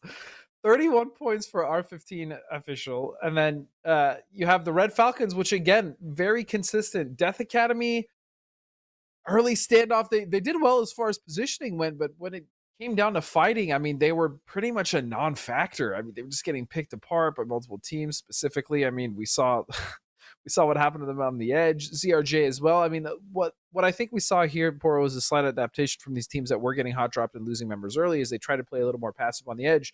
The problem is then they lent themselves to getting third party and stuck on the edge. And that's exactly what happened to teams like ZRJ, like DA, like Chapros, like Team Money. Yeah, I mean, it almost felt like it was going to happen to R15 several times. It did, yeah. I mean, they were just kind of hanging out there on the edge, and they were taking these fights, and these fights were just taking so long to play out. But in the end, they end up just destroying everybody. I mean, look at this. DeCathy with 10 kills, Superman with 5, Bestia with 4. I mean, this is clinical. Let's not forget that early dominance we saw coming out of IT, right? In the beginning of the game, they got into that fight with 9D, and then they ended up destroying 9D, and then they chased the last member of 9D. I mean, they were really on one with that. But they got picked apart. We didn't even see how they died, but they died to Red Falcons, I mean, fairly quickly as well, in a somewhat clean fight. I mean, Red, I think, had 2 knocked players and a little bit of damage going out, but that did not stop them at all. Well, there you go. You see R15, that performance is going to be enough to jump them up into 2nd place overall. 19 kills in 1 round. They only had 3 in the previous rounds. Yeah. That's absolutely nuts. And meanwhile, IT Official still in 3rd place on total points. No booyah to be found just yet, but they keep finding their way either into the late games or into the kill column. That's the most important thing. The fact that they're still getting kills at the very least, Poro, right? Like, if they're not getting the booyah, sure. I mean, that's not the best scenario, but if you're still fragging, at least the way that they are and the way that they've been aggressive and pushing, and for the most part, again, aside from that one fight that they kind of got wiped off screen we didn't see against Red Falcons, they've been doing a great job. The issue for me is actually at the bottom of the leaderboard is now that we're halfway through the day, Osaka really, I mean, aside from some placement points, they haven't looked great, and I wonder what is going to need to change for these guys to just put some points on the board. Yeah. I mean, it's been kind of rough. It's been kind of rough, man. Because you can't even say that it's just them getting losing these hot drops, because at this point they lost a hot drop, but they also lost fights that they took. Yep. You know, they tried to come in 3rd party and they lost that one, and then they lose this one where they just got rolled up on by R15, but they just kind of keep having the misfortune really of running into the teams that are just like on a tear. Well, I mean, even when they tried to rotate and we saw them wrap on the West, right? They were pretty much free. They didn't have any contention. We had even mentioned that, like, oh, Osaka's 4 up. They have good utility. I mean, even off that, yeah, as you were saying, they just haven't been able to get anything going. So I'm just hoping, after this break, maybe they can, maybe a little bit of a reset. Something. Yeah, a little bit of reset, exactly. A little bit of a reset. We'll see if Osaka can reset. We're going to take a quick reset. So, guys, we're going to take a quick break. When we come back, we will have games 3 through 6 ready and waiting to go. So don't go anywhere. We'll be right back.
responsibility is on my shoulders. Leon, a college student and star basketball player. Passive skill, buzzer beater. Leon is able to recover HP after engagement in combat. When used in the right situation, buzzer beater can bring game-changing results.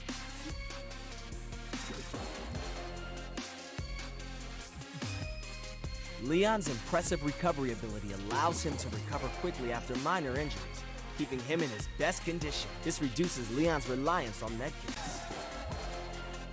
In a tense battle, buzzer beater can give you a break to face the next challenge. Use it well, and you can turn around any losing situations.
Hi survivors, welcome to the Free Fire Pro Series for North America.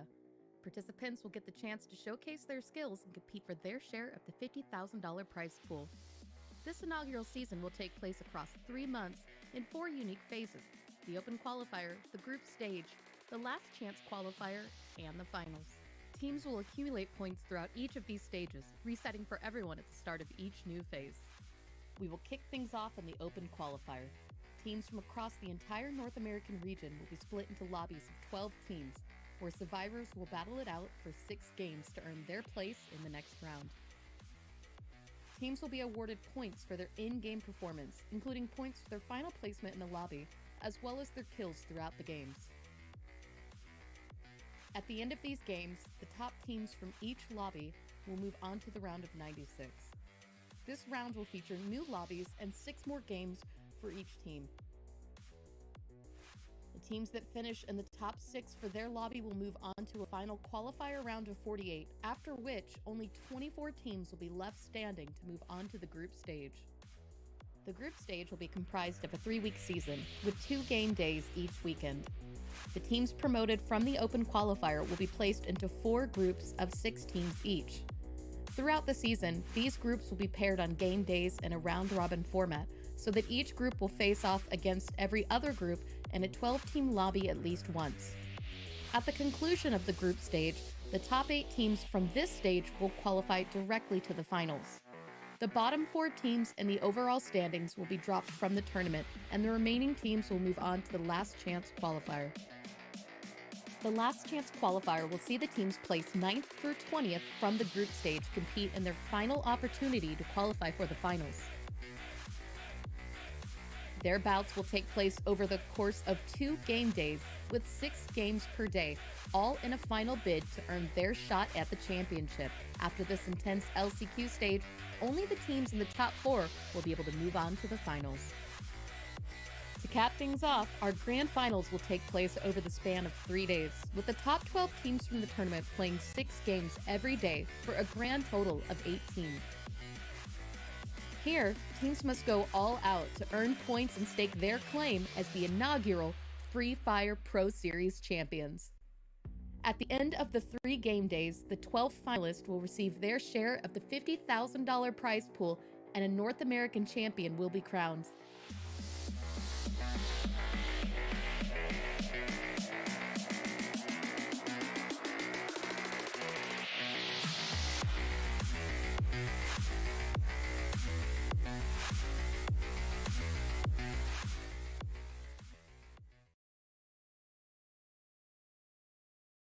Hello, everybody. We are back once again for the second half of the day. We've seen a lot of action so far, and it's kind of been a 3-team show so far. Godspeed. Yeah, so far it really has been 3 teams. I mean, it's been IT, R15, and of course the Red Falcons. I mean, these guys have come out of, I don't want to say nowhere, but again, not one of the teams that we really were hyping up at the top of the show, not one of the teams that have been really doing well as of late as far as these kind of huge kill games. But man, I mean, this roster is really strong. Specifically, I think Griffo, Justin, and Asia have been just so chef's kiss, if I may.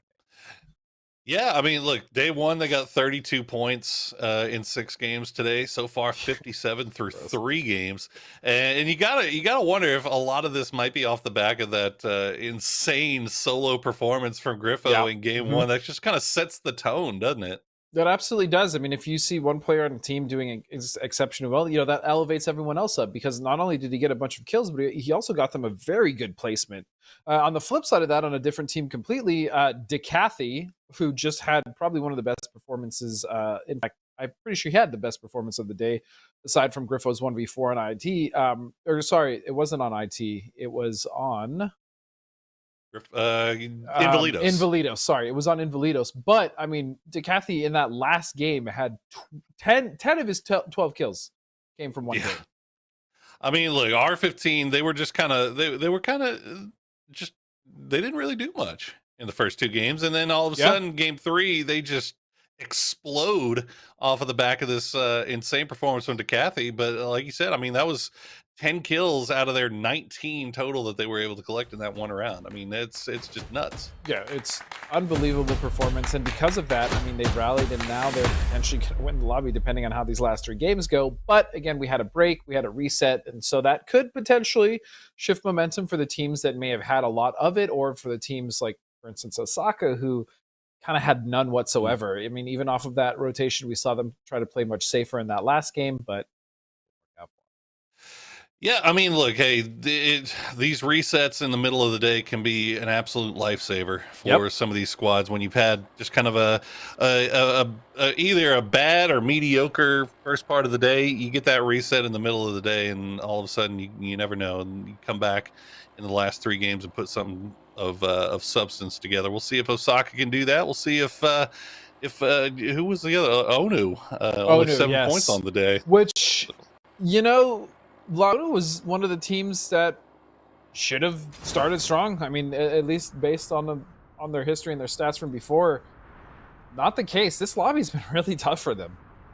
It has been. I mean, they got 72 points in their first day, and so far 7 on the day so far today. So we'll see if they can turn things around. Invalidos, another one of those teams that we kind of expected a lot from. Not as bad, 19 points so far today, but definitely not what we were expecting. As we see Laonu, they're going to run right into Death Academy right off the bat. Prince doesn't even have a weapon yet. He's going to try to see if he can salvage something. It looks like Esatilan going to take a few shots into the back, but Onu, they lose 1. They might be able to reset. Prince, gets the good goo grenade. What, did they lose him? Lost him. Oh, Prince. He survived. Prince somehow puts it together. Escobar will get the knock on him, though. Kelvin is now down as well. Sanity, the last one up for Onu. And Prince tries to pull something out of his hat there. Unfortunately, does not go his way. Sanity will be the last one alive, and looks like he's just going to hop in the Jeep and dip on out. That looked like it potentially may have been a turnaround, but no, DA. I mean, we've seen this before in one of the other games. They had an early drop and they were able to get some good damage in the beginning of the game. But I mean, Onu, what is going on with these guys? Yeah, it's the reset, I guess, did not help. No, in fact, it's made it worse almost. It may have got a little bit worse there. Sanity will stay alive, though, and he's going to creep off to the east, and he needs to be careful because IT was kind of hanging out there. You can see they are finally making that move up to the north. Everybody on the move quickly off of these drops. And look at this, R15, they dropped in the blue zone over by Quarry, but they immediately head south. And they're going to start scrapping right off the bat with TM here. Team Money is going to find the knock on a Bestia, though. Rubio with the big shotgun. Flak is going to get taken down by Superman, however. Superman doing work from range. As Bestia, you can see, is down very, very low. Has not been knocked just yet. Monkey going to try to see if he can maybe turn things around. But Decathy is taken down, and we already know what Decathy can do. And now Bestia has gone down again. Doba, the last one up. And just like that, R15, after an amazing game 3, gets knocked out of the lobby. And that was so huge and so needed, honestly, from Team Money. That's beautiful. They took out the probably one of the scarier teams in the lobby just off of that. The fight took very quick. The turnaround was very real, as R15 actually kind of started that one. They wanted it. Yeah, they wanted that fight. They're the one that pursued it. So well done, finally, to Team Money. Get something going as we now move over to IT and Red Falcons. Huge burst of confidence for Team Money there. Yep. As we were saying, R15 dropped in Quarry, immediately headed south to take that fight with Team Money, and Team Money held strong, come out on top. And we'll check in with IT now, who's making their way up north and pushing right into the trailing rotation of Red Falcons here. Will and Justin, you can see Will kind of caught off by himself. Justin going to provide some support. Trimble looking to see if he can maybe spot out an angle. Should be able to see both Will and Justin crossing over, but it looks like IT Look at wants this aggression. Yeah, I mean, they are really hunting them down. At this point, I'm fairly certain that Red probably sniffs something is up, but I mean, even with this positioning, look at the way that Tremble is in a really Justin doesn't even know Tremble's in a beautiful spot, but the rest of IT is going to flank. Tries to drop down. The time turn is not going to be enough, as Justin will get wiped out there. Griffio, let's see if he can maybe take another position and spot him out. Trimble back in the house, just regrouping with the rest of IT, as Red Falcons have now taken up a nice little spot here. IT needs to be careful. They did take out one, but that was a good spot to hold. Looks like Red Falcons just going to dip on out. I think that's a smart play, if I'm being honest. I mean, after losing one like that, and the positioning, honestly, that IT was able to take on Red was superb. And because of that, I mean, they just decide they don't want any, especially this early in the game, right? Sure. Yeah, I mean, I got to say, though, if you're Red Falcons and you see IT in the kill feed, you've got to know that this push is not going to be over. Yep. Maybe they tried to get away, but they're not quick enough, as Trimble and the rest of the IT gang already on the move, already on the run. They've got Asia pinned down and separated from the rest of the team. Patrona going to push in, but Asia has the shotty waiting for him, and maybe IT biting off a little bit more than they can chew here. No, not with that. As Sanji just returns the favor, comes in strong, puts the glue wall down, so he has a little bit of cover after that flush, and so all of a sudden turning it right back around yet again. And I believe this is a 3-on-2 now. Yeah, you can see Skullbreaker's actually third partying this from range, as Red Falcon's going to try to escape, as IT just keeps on pushing. MVPs has now been taken down. Looks like he's going to get flushed out, as well as Trimble maybe a little bit too far ahead. You can see he's separated from the rest of the gang here, but this is just IT playstyle in a nutshell. They want these fights. Yeah. They're going to push into just about everything, for better or worse. And right now, it's a little bit going a little bit worse. They are very much that annoying piece of gum on the bottom of your shoe that just you can't get off. I mean, they refuse to stop pushing these teams. And once they get you in their sights, I mean, they are going to stick on you like white on rice. So these guys are very difficult to shake off. But that being said, that aggression has cost them, as it is just down to Tremble now. Yep. Skullbreaker's actually going to take out Sanji as he was trying to trail. So Tremble will just hang out inside the compound here, wait for the inevitable push from Skullbreakers. As you can see, they are on your mini map. They're just trying to find him, spot him. Where is he? They do some damage. Now Tremble, yep, this is just waiting for it here. Is Anduar going to push in? The time turner going to come down, and Anduar maybe biting off a little bit more there as he's going to get flushed out. Tremble doing some big damage here. Skullbreakers, the push, the solo push there, probably a little bit ill-advised. Oh, look at this. Tremble is actually running circles around this team right now. Skullbreakers potentially finally find him, but they have to be careful. Because even though they're surrounded, this could be another knock. The wall goes up. Again, this play from Tremble is fantastic. He might get another knock. He does. But it is going to be traded out by Maxima. Beautiful stuff. And Skullbreakers coming in and cleaning up. Unfortunately, though, they will lose one for that. Hey, they're lucky that they didn't lose two. I mean, they are extremely fortunate that Maxima turned back around and was able to take out Tremble before he was able to flush his knock. And Skullbreakers will pick up a couple of kills there. They do lose Andoar, but 3 up for Skullbreakers, not too shabby. Meanwhile, check in with JP as they're kind of backfilling Skullbreakers here. I also want to point out that Red Falcons did a great job of realizing the third party was coming, and they actually backed off and left IT to deal with that alone, which is why they inevitably got wiped, and Red was able to get away, at the very least, with 2 members left alive. So very, very good presence of minds there to make that play coming out from Red Falcons. And as you said, moving over to some of our other teams, as we've been on that fight for quite a bit. That one took a while, but it is ZRJ now.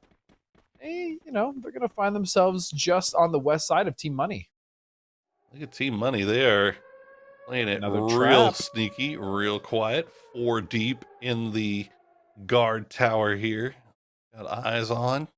I am worried, though, Poro. One grenade, one really nice grenade could potentially be the downfall of this team. I mean, yeah, that's dangerous.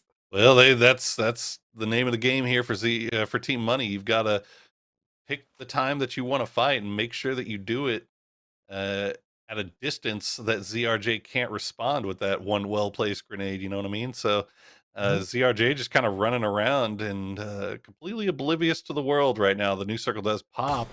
It looks like ZRJ might make the run for the bridge, but that's going to be the signal for Team Money to just open up. And they do a bunch of damage, but they're not able to get any knocks. Nades come in, and as you said, yeah, no knocks. Really good job of using. I will say that I really enjoy the usage of these time turners, especially right out in the open, as well as the glue wall, sure. But the time turners have really kind of turned the tide on many of these fights coming out. As now Team Money is finally starting to get a little aggressive. That nade could spell trouble. Damage going out. Oh, this is a mess. It's an absolute mess as the glue wall forts have been constructed and everybody's just trying to work around the sides. Team Money, you can still see 4 up. Viola going to try to make the push, trying to see if he can find some damage here. ZRJ, they're going to lose a couple, but Rubio and Flacco have been taken down as well. Monkey and Viola now the last 2 up. They're running around the glue walls to see if they can find some kind of angle. There we go. We'll get a eye in the sky look here, and there Team Money will finish it off, and they'll get their reses. They'll remain 4 up. Oh, look. Wait, what's happening in Validas over here? With Osaka finally starting to get involved and at least getting some kills here. Yeah, Osaka looks like they've lost 500, but they've done the damage already on the Invalidos, and they're going to lose another one as the trade comes through. Spectral will go down. They'll try to get that res. But you can see OSK, Lulz trying to make the push here. They know exactly where Mex is. He's just going to hold the line right now, make sure that they can get the res on the Spectral. It does come through. Now they've spotted him out. They know exactly where he is. He's going to come through, and there's a win for Osaka.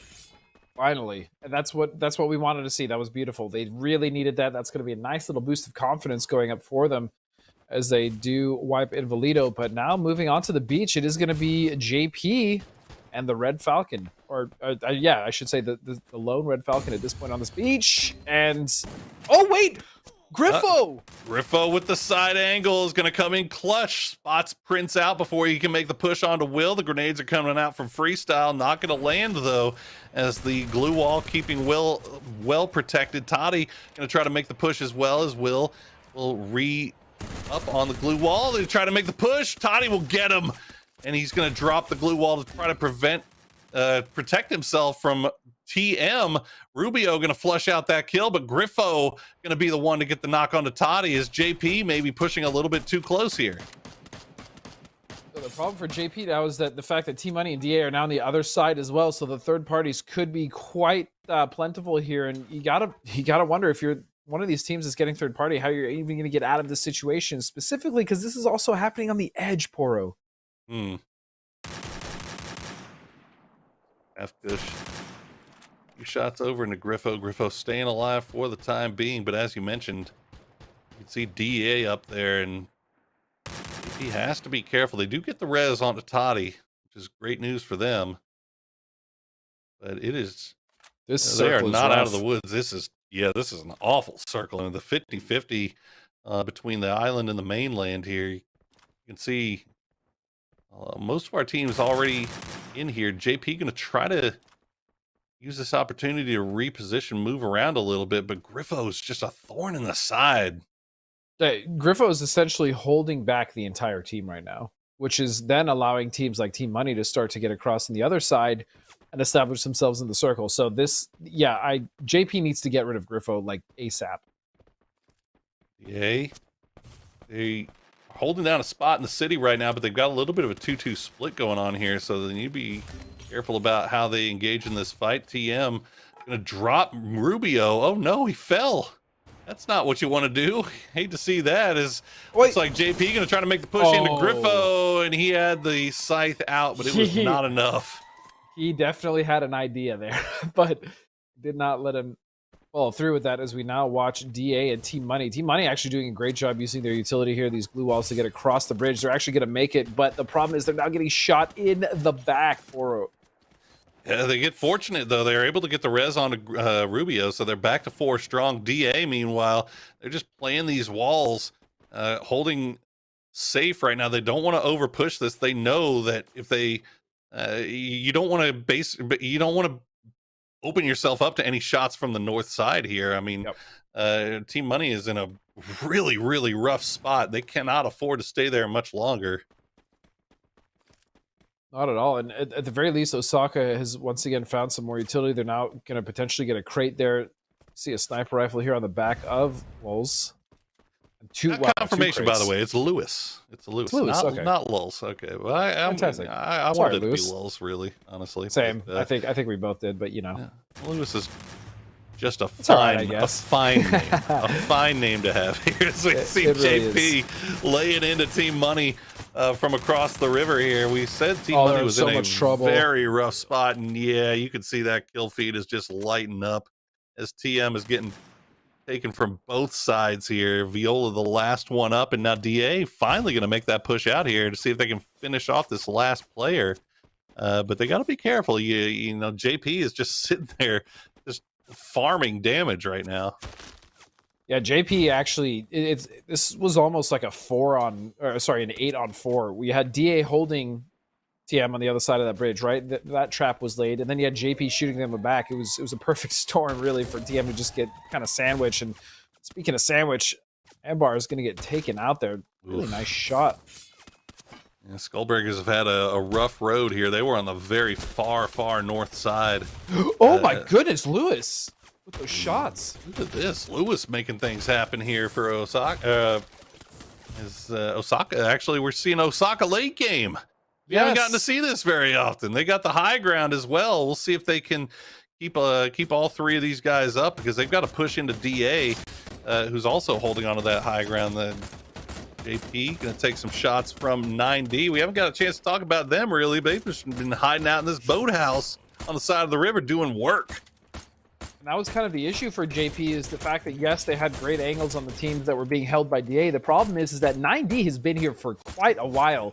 And not only have they been here quite a while, they've been uncontested, and they haven't used really any ammo. They haven't used any utility. And so they are sitting pretty, waiting for the late game, just really waiting for a team like JP to try to cross. And they just got absolutely destroyed. And now here comes the push from the rest of 9D as they set onto this fight between Osaka as well as DA.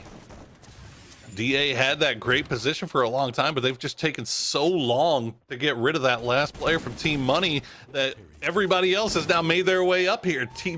You got a three-way fight going on between DA and 9D. Meanwhile, JP, they've got one guy left, and he's making his way across from the north side. He's able to swim across the river while all this nonsense is occurring. So 9D going to try to come in here and clean up what's left. Ludi, the last one up, and will they spot him out as he makes his run? Yes, they will. Death Academy goes down, and Lewis, actually, our player from JP, goes down as well. So that's going to be it. Just like that. 9D with the win. That team's pretty good. Listen, 9D was sitting there for quite a while. They didn't have to do much. And that's honestly not a bad thing at all. That's a fantastic position to be in if you're one of these teams. Not having to scrap early, not having to get rid of utility early, not having to potentially lose a member.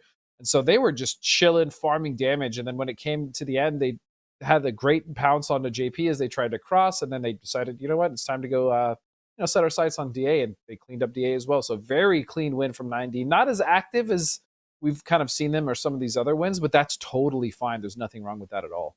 No, absolutely. Hey, it doesn't have to be sexy. All right, this is Battle Royale. One of the key things about Battle Royale is there's multiple ways that you can get the win. And right now, Club 90 going to show that playing the patience game, striking at the right time, just as good as getting just a whole bunch of kills. But a lot more kills spread out this time around. Team Money, 9 kills on the board. Osaka with 7 as well. We get to see some of our lower on the leaderboard gang start to strike.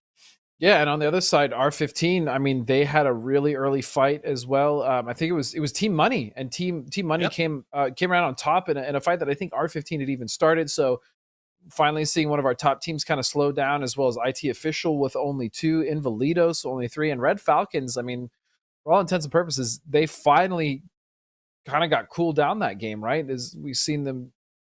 Actually, that's not true. In the first 2 games, they were a little slow. It was really just the last game that they popped off. But even still, to take out Red Falcons right now with that momentum they have is pretty impressive.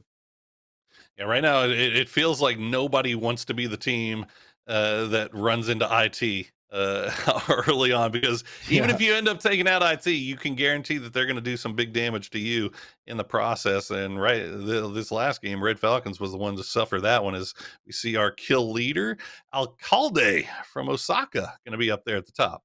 And you absolutely love to see it. We've kind of, I don't want to say harped on Osaka, but we've just been wanting to see something great out of this team. And definitely one of the, definitely a really strong team, even though they haven't really been able to show it yet. But so far, it's good to see them kind of pursuing this game. I'm hoping that this momentum can kind of push them forward and give them another great game in Game 5. But, we'll have to see.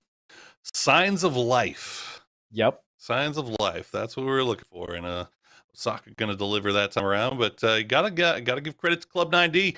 They're not in first place overall on the day, but that's their second booyah of the day as well. So only 18 kills. They're getting it done their way.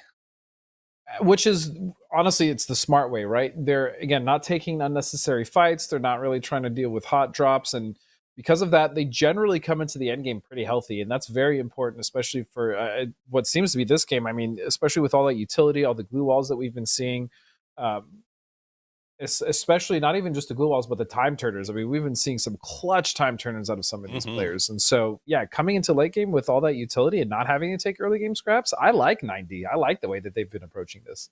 Absolutely. They're playing 9D chess. You know what I'm saying? Hey, you love to see it. No, I think you hit the nail on the head, man. You can see that they are playing for the late game. They're playing to get these wins. And right now it's working out for them. Red Falcons still in that first place spot, though. 31 kills for that team so far today, and they've still got 2 more games to go. And mind you, that's after getting wiped early. And really having to contend, because what happened there was IT and Red fought early, right? Tremble had a really great off flank position. Red lost one immediately, and then Red tried to back off of IT. But as you said, I mean, IT are ferocious. They do not let, once they push a team, whether they're wiped or the other team is wiped, they will pursue. The problem for that, though, is that we saw Skullbreakers get involved, right? And that's when things started to kind of go unhinged for Red Falcons. But overall, I mean, even with one slowdown game, still 31 kills, as you stated, is mighty impressive. Pretty nuts, man. I'm looking forward to seeing if IT Official can actually, if they're going to keep this play style going for these last 2 games where they're just pushing fights, or if they're going to turn things around, maybe try to play for the late game. Maybe, maybe start off the early game, just get kitted, just get kitted, loot it up, and then once you get to mid game, then start doing the crazy push everything kind of style that they've been kind of making a name for themselves with so far today. Why not mess around and get kitted? You know what I mean? Instead of messing around and getting in those early game fights. And speaking of early game fights, the team I'm looking at Laono, man. I mean, this is a pretty good roster. We saw Prince do some pretty cool stuff coming out of them, as well as Mario and Kelvin, but they also have Santi as well, as far as someone they might want to sub in. But overall, man, what is going on with Laono? I don't know. Been rough. It's been rough. It's been early games. They've been the victim of hot drops a couple of times here. We'll see if things turn around for them here now that we are crossing back over to Bermuda. Check in with R15 flying down. Zach, you think that that losing that aggressive fight that they try to take early, you think that's going to change up the way they want to play here? I mean, at this point, this late in the day, for Laono, I think they need to change something, right? Whether it's trying to play more of like a 90 play style where they're actually playing for the late game and trying to avoid those early game fights, or maybe trying to get more aggressive and just getting a couple kills to their name and then build the momentum from there. But either way, something needs to happen for Laono, especially considering they were kind of one of the teams to talk about coming into the day. Well, unfortunately for them, I'm looking at the mini map here and you see who they're right next to. Look like they're going to be next to 90, and they're also next to somebody else. I'm not sure. Oh, that's DA. So it looks like another hot drop coming out for Launa. Oh, this is for these are 2 teams that I would not want to be next to. Poro, sorry, just had to say that. All. No, yeah, this is looking rough all the way. It looks like DA actually going to dip on this. So they didn't even want it right off the bat. They'll just go ahead and leave. As Escobar not going to leave in time, as Kelvin is going to land some big shots. He's going to get 2 off of the zip line. Those are the 2 easiest kills that man ever got. That was absolutely huge. We were just talking about it. This is definitely the start that they need, right? This is a nice little kick in the pants for them. Like, okay, here we go. We got 2 kills. Very nice coming off the back of Kelvin there, especially on the zip, right, to hit those shots. And now... Yeah, they know that somebody else is over here. Ludi, you can see he's just hiding. Oh, he's checking. Prince knows exactly what's going on. Prince is on the hunt right now. It looks like you see it. No, there's no way he sees it. I mean, there's no way he can even do anything about it unless he swims out there. Can he even if you swim out there, you're just going to tread water next to the man. So what are you going to do? I'm almost positive he can see him there. Yeah. Oh yeah. Can he maybe hit that shot with his? He had a sniper rifle, right? He's just sorry. I just really want him to get this kill. Prince is not giving up on this at all. To be honest, I'd be just as stubborn. I don't blame him at all. But meanwhile, this fight happening now. It looks like one member from JP has been lost to ZRJ as a potential little turnaround. No, he couldn't hit the shots there. Toddy might be in a rough position, especially when nades come out. Look at this. Ooh, Kush trying to make the push here, but he's going to get shot in the back, and that's going to be him going down. Toddy now the last one up for Yapros as Prince was taken down immediately. Can he get the res on the freestyle? Yeah, looks like he might be able to. Oh no, Viz. He just happened to look down at the perfect time for him, the worst time for Toddy. And we'll see if Skullbreakers has third-partied at the perfect time a couple of times here. We'll see if they get involved this time. Ball breakers have been phenomenal in their decisions, at least to start these third parties, but just not being able to finish it, that is going to be it. So just like that, we're actually going to lose Yapros for life.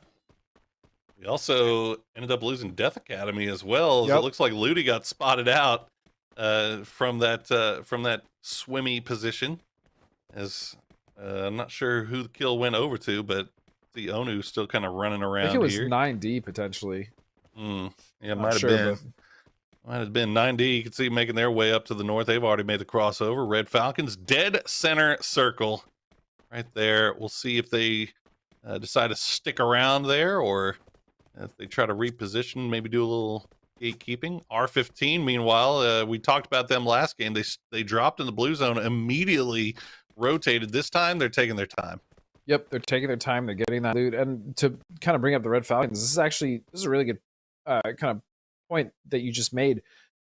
Center circle, that's exactly what they did last game as well. It didn't work out quite as well for them, but this is a team that seems like Red Falcon has their plan, right? They loot up early. If they have a fight to take early, sure, they'll take it. They're not afraid of it. They're also not afraid to back off. The fact is that they kind of seem to prefer early game position like center circle, and I think that's great. I really like this coming out of Red Falcons. Yeah, their fight selection seems to be on point right now. As we check in with Team Money, they're going to trade some shots back and forth with Osaka. Rubio takes some big deeps as his life bar drops way down there. He's going to try to return the favor over onto Alcalde. Not going to find anything other than some damage onto the wall itself. Monkey, see, trying to we can find some kind of angle there. As Osaka losing 500 going down. They have not been able to flush him out just yet. No, not yet. And this is kind of a long-range battle, right? There's plenty of cover for these guys if they're knocked to kind of get behind something. So this is peppering each other with damage, right? This is almost like peacocking in a sense. Oh, yeah. And this is all going on in the very southern part of this circle. As Lewis will listen for those footsteps, see if he can figure out where the shots are coming from, see if he's getting pushed, as they're the forward two. They're the only ones that are inside the circle right now. They're holding it down and seeing if Team Money's actually going to stick around. But it looks like Team Money just going to go ahead and dip off of this and get a little bit better position inside the circle. Sure. I mean, they can also hold them out, at a better position, right? There's definitely enough cover, and that run isn't awful for Osaka, especially the fact that they have two members in that forward position there. So I like this. Team Money doesn't really need to expend too many resources to this, but hopefully they can find a better spot somewhere in the circle ahead and actually set up for an even better trap against Osaka there. Yeah, and on the other hand, it'd be nice to see Osaka then, now that they've retreated from that spot. We'll see if they try to rotate around, maybe find a different spot to come in as we check in with La Onu. Still 4 up, still alive, and they've got 2 kills. Yeah. That is not we don't see that very often from them. Still the same 2 kills today. that Elvin got early, but I mean, still 2 kills and 4 members alive. That's what we want to see from them. So good on Onu to be able to make it this far, much better than they have in the last couple games anyways. Absolutely. Team Money, meanwhile, they left the gatekeeping of Osaka and they managed to run right into the tail end of Invalidos, as they're going to take some damage. No knocks coming through just yet, and Team Money back up to full HP for the most part here, and they'll continue that wrap off to the east, so no harm, no foul, as everybody's just kind of repositioning, finding a spot to play inside this new circle. Speaking of teams trying to finding spots in the circle, everyone is pretty well established, honestly, except for Osaka, who's coming in, Onu, and ZRJ, who's coming in very late from the northwest, but everyone else is pretty established and not even really sharing compounds, right? This is not as an aggressive game as we've had in the last 4, but I mean, that's also okay, because I feel like some of these teams actually need that. They need the pace to kind of slow down a bit so they can actually think. Yeah, a little bit of a reset going into these last 2 maps here on Bermuda. As you mentioned, I mean, yeah, it's been constant, nonstop, kind of going back and forth action, and this time around, it's mostly just we're seeing the team, everybody really kind of opting for that play for late game kind of strategy. They're not hunting kills. I mean, even IT official is 4 up and just hanging out in one place. I mean, they're just kind of staying in one spot. So we're seeing some late day tactical adjustments being made here. And by the way, that's actually one of the things I love about this game is the fact that there really isn't any breaks for these teams, which can be stressful as a player, but as a spectator, as you know, as someone casting, it's super fun to see how aggressive these teams get, how often these fights happen, and how honestly how bloody and how messy they get overall. Oh, this could be bad news. As Onu taking those zip lines over.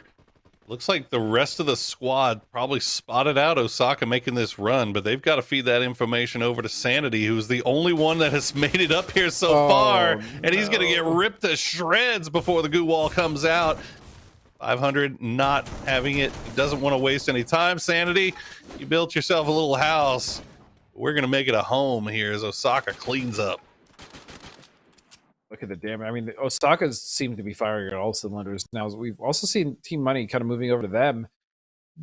Team Money seems to love these traps in these towers. This is now the second or third game now, at the very least, that they have been set up. The problem for them now seems to be that they're not in, but they could actually hold that edge of circle from teams like Onu trying to come in after the push that they just made.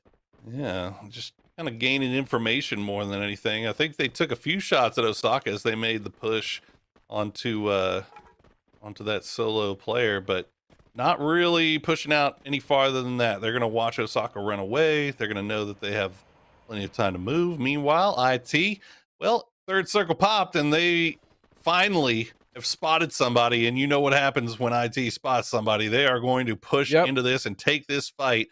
We'll see if Skullbreakers can hold them off. I just hope Skullbreakers is ready to run or be chased halfway across the map, because that's probably what's going to happen. If they don't get rid of IT quick, they are going to have some hounds on their on their trail, rather. So this could be rough, and they know they're there. I mean, both these teams now are aware of each other, so this should be a banger of a fight. Yeah, IT for the most part slowing it down here a little bit, as I believe they might be just down to 3 players. They might have lost a good guy out right off the bat. Meanwhile, R15 trying to make a push in just off to the east. They're going to run into 9D. He's still going to take some big deeps and pull off. Looks like they'll keep everybody, but look, they're right now on top of IT, and what a shot from Superman. He's going to get that opening knock. They're going to drop down the time turner, try to get the res on Adoba before resetting and deciding how they want to approach this. They got to go somewhere. They are out in the dead middle of the open right now, and it is not a safe place to be. No, it's not a safe place at all. We see these shots coming out from IT as well. Skullbreakers might even have some LOS. So both these teams, who essentially were about to get in a fight, might be working together here to put as much damage as possible onto R15, because if R15 gets the wrap as well, that poses a problem for both of these teams. Well, you can see also in the center of the map, Red Falcons. I mean, they've been chilling here.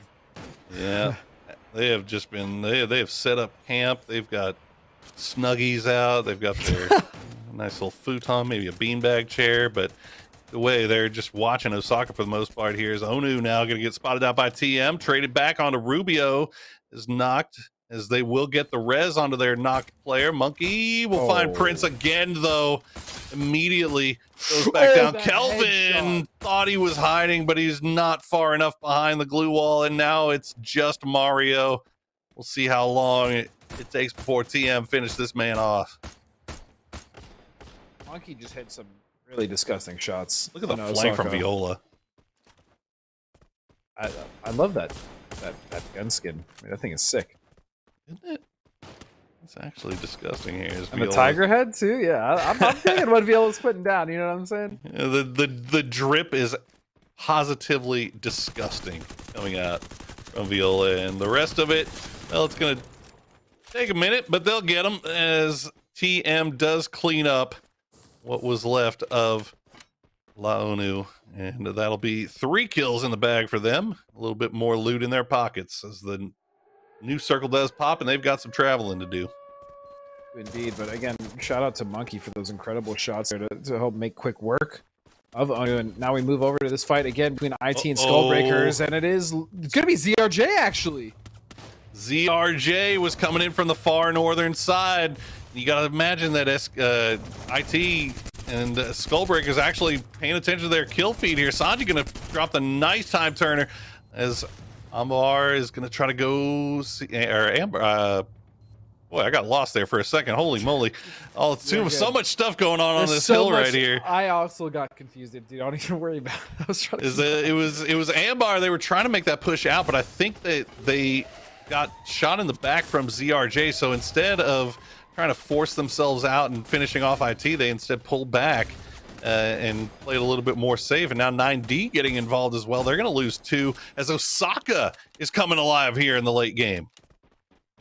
There we go. This is, again, what we wanted to see coming out of Osaka here. I mean, even looking at the map, that was a very nice push coming out from them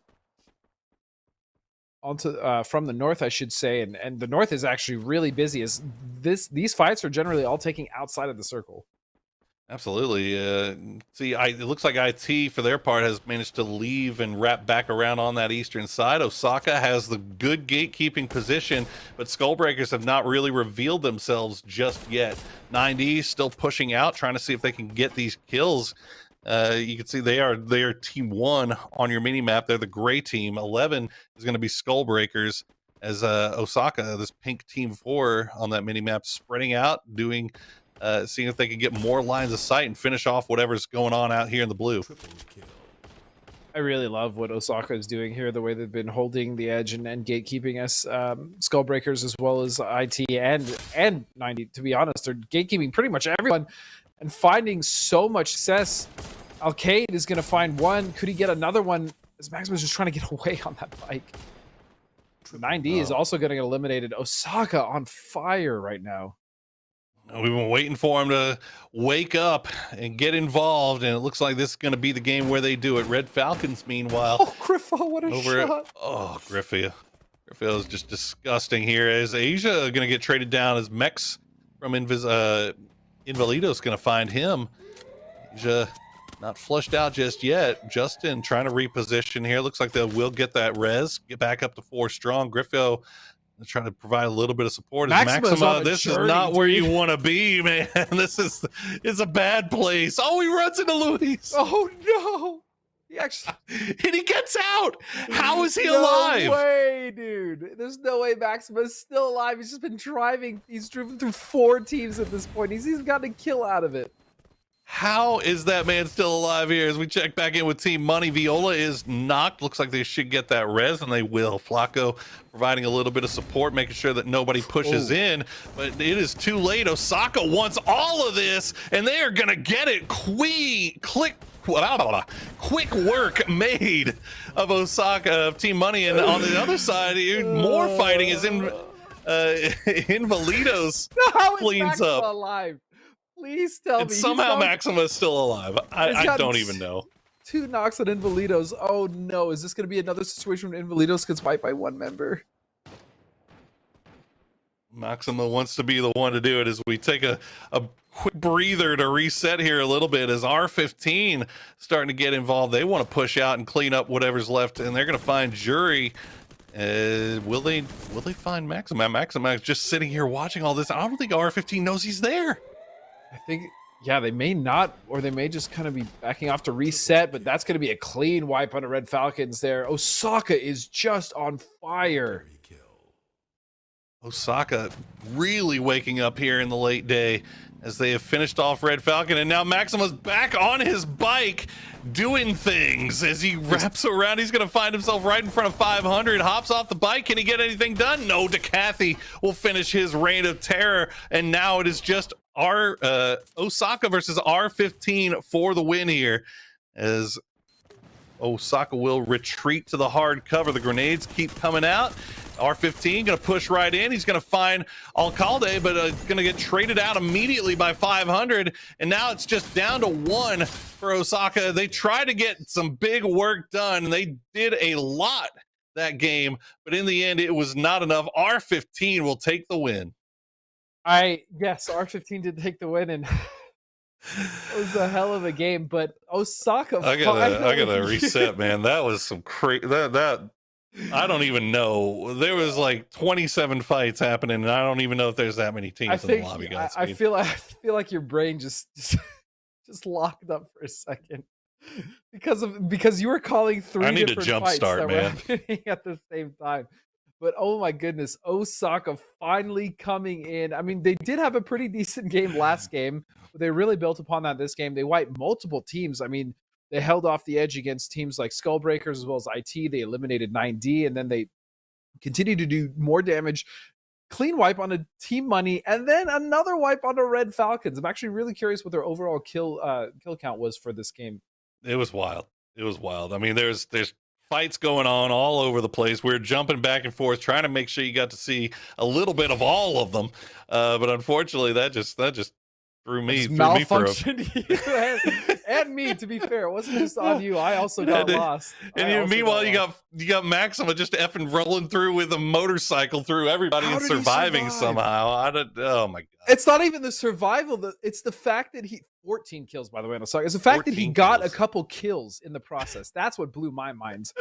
But looking at this, a booyah, yes, for R15. Osaka in second place with 14 kills, 23 overall points. Skullbreaker, I mean, look, Skullbreaker they seem to be very good at setting up traps. It's just the biggest issue with Skullbreakers is the execution, and also sometimes it's looked like in the last two games they get trapped against the zone, man. Yes, they get trapped. They don't know. It's. I don't want to say they don't know when to strike, but their timing seems to be their biggest issue, Bora, which is exactly what you said. They tend to get stuck on the zone. Yeah, it just seems like multiple times today we've seen Skullbreakers just either take a fight or have a fight taken to them when they're on that edge of the zone, and they just have they don't have a way to escape. They don't have an escape plan, or they just don't have the utility that they need to execute their escape plan. It's just, I don't know if it's just bad luck or just whatever, but look at Osaka with all the kills. All the kills. I mean, and that was an even spread, man. I do like that. Obviously, we saw in one of the last games, R15's Decathy has pretty much got all the kills. He got 10 by himself. But this is, I much prefer to see this spread. I mean, obviously, hats off to Decathy for being nuts. But when a team is all getting frags and firing on all cylinders together, and they're all on the same page, that is what I love to see. And also, shout out to Bestia. I mean, that was some really impressive play from them as well. But yeah, Skullbreakers. I think the biggest issue is that once they do have that decision, as you said, they don't really know what to do. I think their decision is to push and actually try to wipe the team. The problem is they get stuck and they decide to play a little more passive. I don't want to say scared, but they're more hesitant. Even though they're the ones setting the trap, they eventually will get run over, which is kind of it's an issue. Yeah, it's been a little bit rough for him here today, but you gotta get, oh man, what a shout out to Osaka. These last two games, they were hanging around in the bottom of the leaderboard with not a lot of single digit points after the first set, and then all of a sudden they come back so strong here late in the day, and they now jumped up to fourth place, 42 overall points, and that's actually going to put them in the top 8 overall right now. So they can get a little bit more done here in the last game. They might be sitting real pretty. Well, that's huge. And I'm now hoping that Laono can kind of make that similar kind of climb, right? Because we saw Osaka, as you mentioned, in the first set of 3 games. I'm pretty sure they were in 16th place. Really kind of awful as far as the points department was going. But you know what? To their credit, again, they were able to rally and have some incredible games coming into these last 3. So going into the last game, I really would love to see that from Ono. Meanwhile, though, we do have to, I think, talk about the teams at the top. Red Falcons, R15, still doing an amazing job. Club 9D, again, 2 booyahs for themselves as well. 19 kills, and with a playstyle that isn't necessarily passive, but one more focused on the end game, 9D really like what I'm seeing from them overall. Yeah, you can tell they've got a plan. They're sticking to it, and it's they're finding some success with it. I also wanted to give a shout out to Team Money, man. This is they had a little bit of a slow start. They've picked things up here in the late day. It seems like they've found a lot of success fighting in the early and mid game, and kind of playing from that edge. They are a team that I'm actually really glad. It's almost like you read my mind. I was looking at them on my notes. Team Money is a team that loves to set traps, except the difference between them and Skullbreakers, at least what it seems like so far, is Team Money is more keen on actually getting aggressive on those traps. As soon as they have a team in their sights, they're actually willing to engage and put a little more pressure on them. And so far, I mean, yeah, they haven't won a game yet, or they haven't gotten a buoy out, but they've been able to be consistent, right? They're still in the top 6. They've been doing well all day, aside from, I think, an early wipe in one of the early games. But, you know, Team Money, they've also had some really cool plays overall. So, and they generally do set those traps, as we're talking about, on the south side. That's kind of where they've been hanging out for most part. Yeah, I mean, a lot of times you see teams that try to play that style where they either set traps or they're just kind of playing it slow and play from the edge, and they don't know when the right time to flip that switch is. To flip that switch to stop being the snake in the grass and to start striking. And Team Yep. Money, it seems like, is more than happy to flip that switch, more than happy to change their style up from playing passively to aggressive. And they found some late day success here. We'll see if they can pull something together in this last game of the day and maybe climb up a little bit more. The yellow screen, Godspeed, you know what that means. It's game time, baby. It's time to get That right into means it. it is game time. We are heading into our final game of the day. Let's see what these teams can do. See if they can collect a few more points this week. As this is after today, they've got one more day to go. And that's going to be it. Yeah. And again, you don't want to be, you want to qualify clean, right? You don't want to have to deal with LCQ. You want to get top 8, man. You don't want to, because again, the pressure, and we've seen LCQs. It doesn't matter if it's this game or any game. LCQ in any situation, there's always going to be more. There's going to be more pressure on you, man, and that can make or break some teams, regardless of how strong the roster has looked before coming into that, right? Even if there were some slip ups, you start slipping in an LCQ, and that could be the end. So hoping, obviously, that for these guys, at least the players that are doing well and still in the top 6, that they can continue to hold that and hold the top 8 eventually, so they can go into grand finals without having to go to the LCQ. Absolutely. We'll see what these guys put together. It looks like R15 just going to go for the blue zone yet again, get that fatty loot before they're getting it uncontested, by the way, Poro. Every single time. Yeah, every single time. No one wants to scrap. Oh, I was going to say no one wants to scrap early with R15, but look at this scrap between, looks like Onu once again. Well, this time it's going to be Onu and JP, but this time it's going to go the other way as Onu's coming out clutch. JP, I think, down to just one player. Wow, that right off the bat there, and clean stuff from Onu. Unfortunately for JP, it just does not go their way. Freestyle does manage to escape for the time being. But that's going to be it for him. As Japros, they wanted that fight. They really did. It just did not go their way. And that was great to see. Not in any way because I'm hating on JP, but because it's finally good to see Onu do something. Sure. JP is honestly one of those teams that I've liked to watch so far, but they've been running into a lot of trouble. I mean, especially in these early games. It looks like IT running into a little bit of trouble of their own this time, and it looks like it's going to be coming from Invalidos. As you see that red number 3 up on the bridge there, Mex and Jury just kind of looking down in this direction, although they do need to be careful. You can see Team Money off in the distance there. It looks like it's just these two, this duo, trying to see if they can collect a cheap kill or a free kill here off of IT. The rest of the gang, it looks like they're really split here, Godspeed. Yeah, I'm trying to look at the map right now. I'll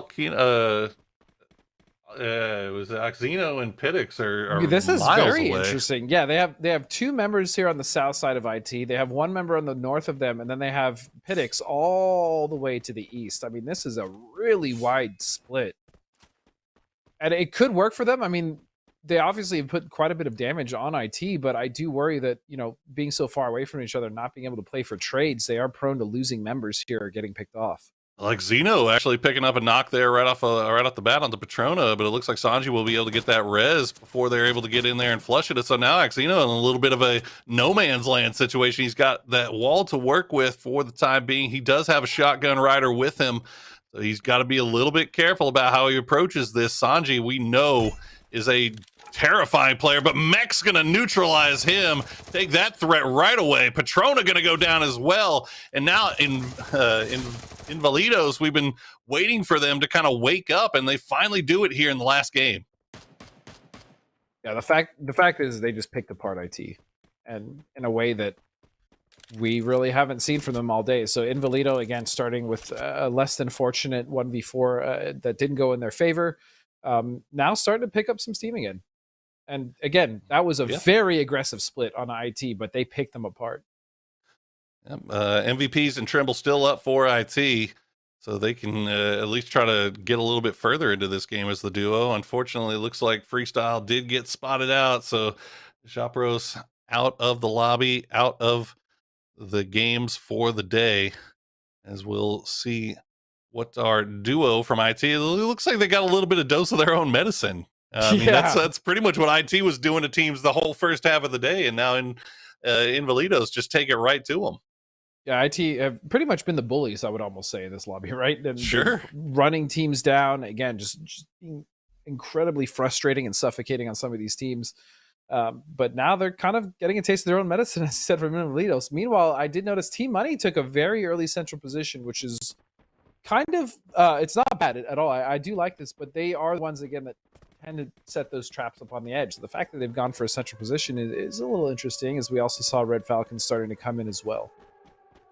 Yeah, we'll see if they can set up a trap for the late game here, as we know that they are pretty good at playing protect the fort, as it looks like Tremble getting knocked a little bit low, Tremble. but he's going to trade the damage onto Pittix. But immediately, Mex, what a shot from Mex to save the day, as MVP is going to take some damage as well. He's going to try to get out of there. He's going to get the res, maybe? Looks like he's going to try for it.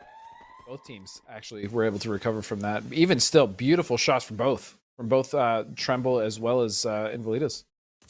A nice little reset coming out here as the heals will come through. Trimble gets res. We'll try to turn it around. He finds the re-knock onto Pittix again. Trimble doing work, but the well-placed grenade from Exino will find the knock onto MVPs, and they are going to try to make the push. Jury has the shotgun in hand. They're ready to go. Pittix gets wiped, unfortunately, as they are going to try to go in here and clean up what's left, but Trimble giving him the okie doke, pops out of the window, and he tries to go for the reposition. He's going to be a tough guy to get rid of. I mean, hats off even still to Tremble for surviving this long. You've seen him do it before. We've seen the situation, and this time it's at the very least a 1v3, so it's much more doable. But I'm just hoping Invalido, they play smart, they play together, at the very least play for trades. That's the best thing you can do against a solo player or even a duo, especially if you have the numbers, you're 3-4 up. You always want to make sure you're playing for trades, so that even, yes, sometimes one member just is going to have to push in an advantageous position. If they get knocked, the trade is going to be there, and it's going to be clean. Absolutely. Fights going on all over the map here as DA, they're going to find themselves in the crosshairs of Onu, as Laonu now up to 6 kills. This is going pretty well for them here in the late day. Ludi going to drop that nice time turner as Kelvin tries to get the damage through. Got that Vector doing work as they trade back and forth. No shots landing for, oh my gosh. How did Kelvin get through there with no damage done to him? I don't know, but that was clinical on the use of both time turners as well as the glue walls. That was a really high level fight to watch. That was neat. That was good stuff coming through from them. As ZRJ now in the in the guard tower, they've got Osaka Osaka right down the way, as well as we've got 2 guard towers being occupied side by side. This is towards the center of the circle. Yeah, this is center circle. So I mean, they can afford to stick around here as long as they want to. Again, though, I fear one grenade Poro, and that is it. Their game is over. Looking at the map here, I'm wondering what has happened to R15. They got Bestia in the center of the circle. Dalba is still kind of hanging out on the west, near the edge of the zone. So I'm not sure what's going on there. Bestia looks like he's been spotted out. He's snaking. Polonki. Whoa. Be careful here, Bestia. He's got that shot. He's ready to go. Of course he knows. He's got that grenade ready to go. See if he can land it. But look at the damage done. But Polonki's going to go down, Bestia. It was Maxima's job to protect him. They'll keep him alive, at least for now. They won't be able to get that flush. But Low Zeus, CRJ from range, gets the third party, and Maxima has the Bestia. bike. I'm terrified. Oh, God. Well, you know he's going to live forever now. Yeah, he's basically unkillable as he tries to maneuver here. Yeah, he's going to get out of there. And this is kind of the other issue that I have with Skullbreakers, though, is they're so quick to back off as soon as they lose one. Instead of trying to stabilize and maybe, make a comeback in the fight, they kind of just give it up. And because of that, it hasn't really been working, as these beautiful green blue walls are going to come up, and as well as a time turner. Huh.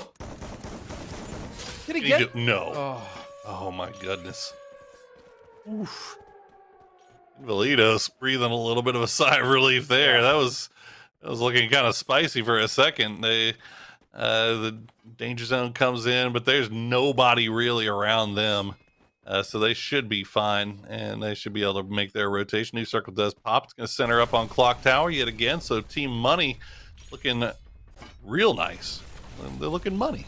Yeah, they are looking money. I really do like when this team is able to set up. That is what they tend to like to do, right? They set these traps. Or in this case, they've gone early to the center position, which is something we haven't seen them do yet. But I like this adaptation, especially in such a good position, right? This house has a lot of different windows, a lot of different vantage points and sight lines they can use to their advantage, especially if they're getting pushed. So overall, and Monkey has hit some really impressive shots over the course of the day. So I like this for Team Money quite a bit.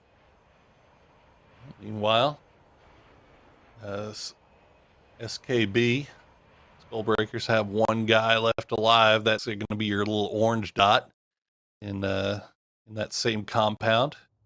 Going to be, I believe that's Maxima. Yeah, Anduar, I believe DC'd, but I'm not 100% sure on that. We'll check in later as we check in with Laonu. 8 kills. Yes, that is one hell of a performance to finish out the day with. You know, I feel like every time a team does poorly, we should just highlight them, because every time we've done it, Osaka and now Onu, and that's great. You know what? If I have to call a team out for them to pick it up, I'll do it all day, because we knew Ono was way better than what they have shown us. Well, now they've been spotted out by Red Falcons, a team that has had no problems finding success here today, as Will's right up on top of Kelvin. Asia gets taken down by Mario, though, and here comes the push from Will. He's going to do some damage, but not enough to get the knock. Kelvin dropping those glue walls down to keep things going. Will tries to break around the side, but Kelvin will win the 1v1, and now Griffo is having to make a hard push here. Justin caught out in no man's land, essentially, and Griffo gets spotted. Laonu is just farming. And look at the team they're farming, by the way. It's Red Falcons. Unbelievable stuff, and they're going to collapse onto Justin. They would absolutely love to finish this man off, not let him survive. Sanity looking around, see what they can see. Meanwhile, over towards the clock tower. Oh, Justin gets spotted out. He's going to get dusted by Mario. 12 kills for Laonu. And I really want to say that started off with an amazing play coming out of Kelvin, so good on him and the rest of that team. And now moving into the city, look at these four. Look at Team Money in that house. I love this setup, man. It's getting a little crowded in here, isn't it? I mean, you got Invalidos, you've got Team Money. It looks like we also had who was that? Club 9D that's 9D, pushed in as well. Mm-hmm. And you got the one solo. Is the solo still in there? Wait a second, though. I think it was 9D is pushing this house, and this is exactly where all 4 members of Team Money are.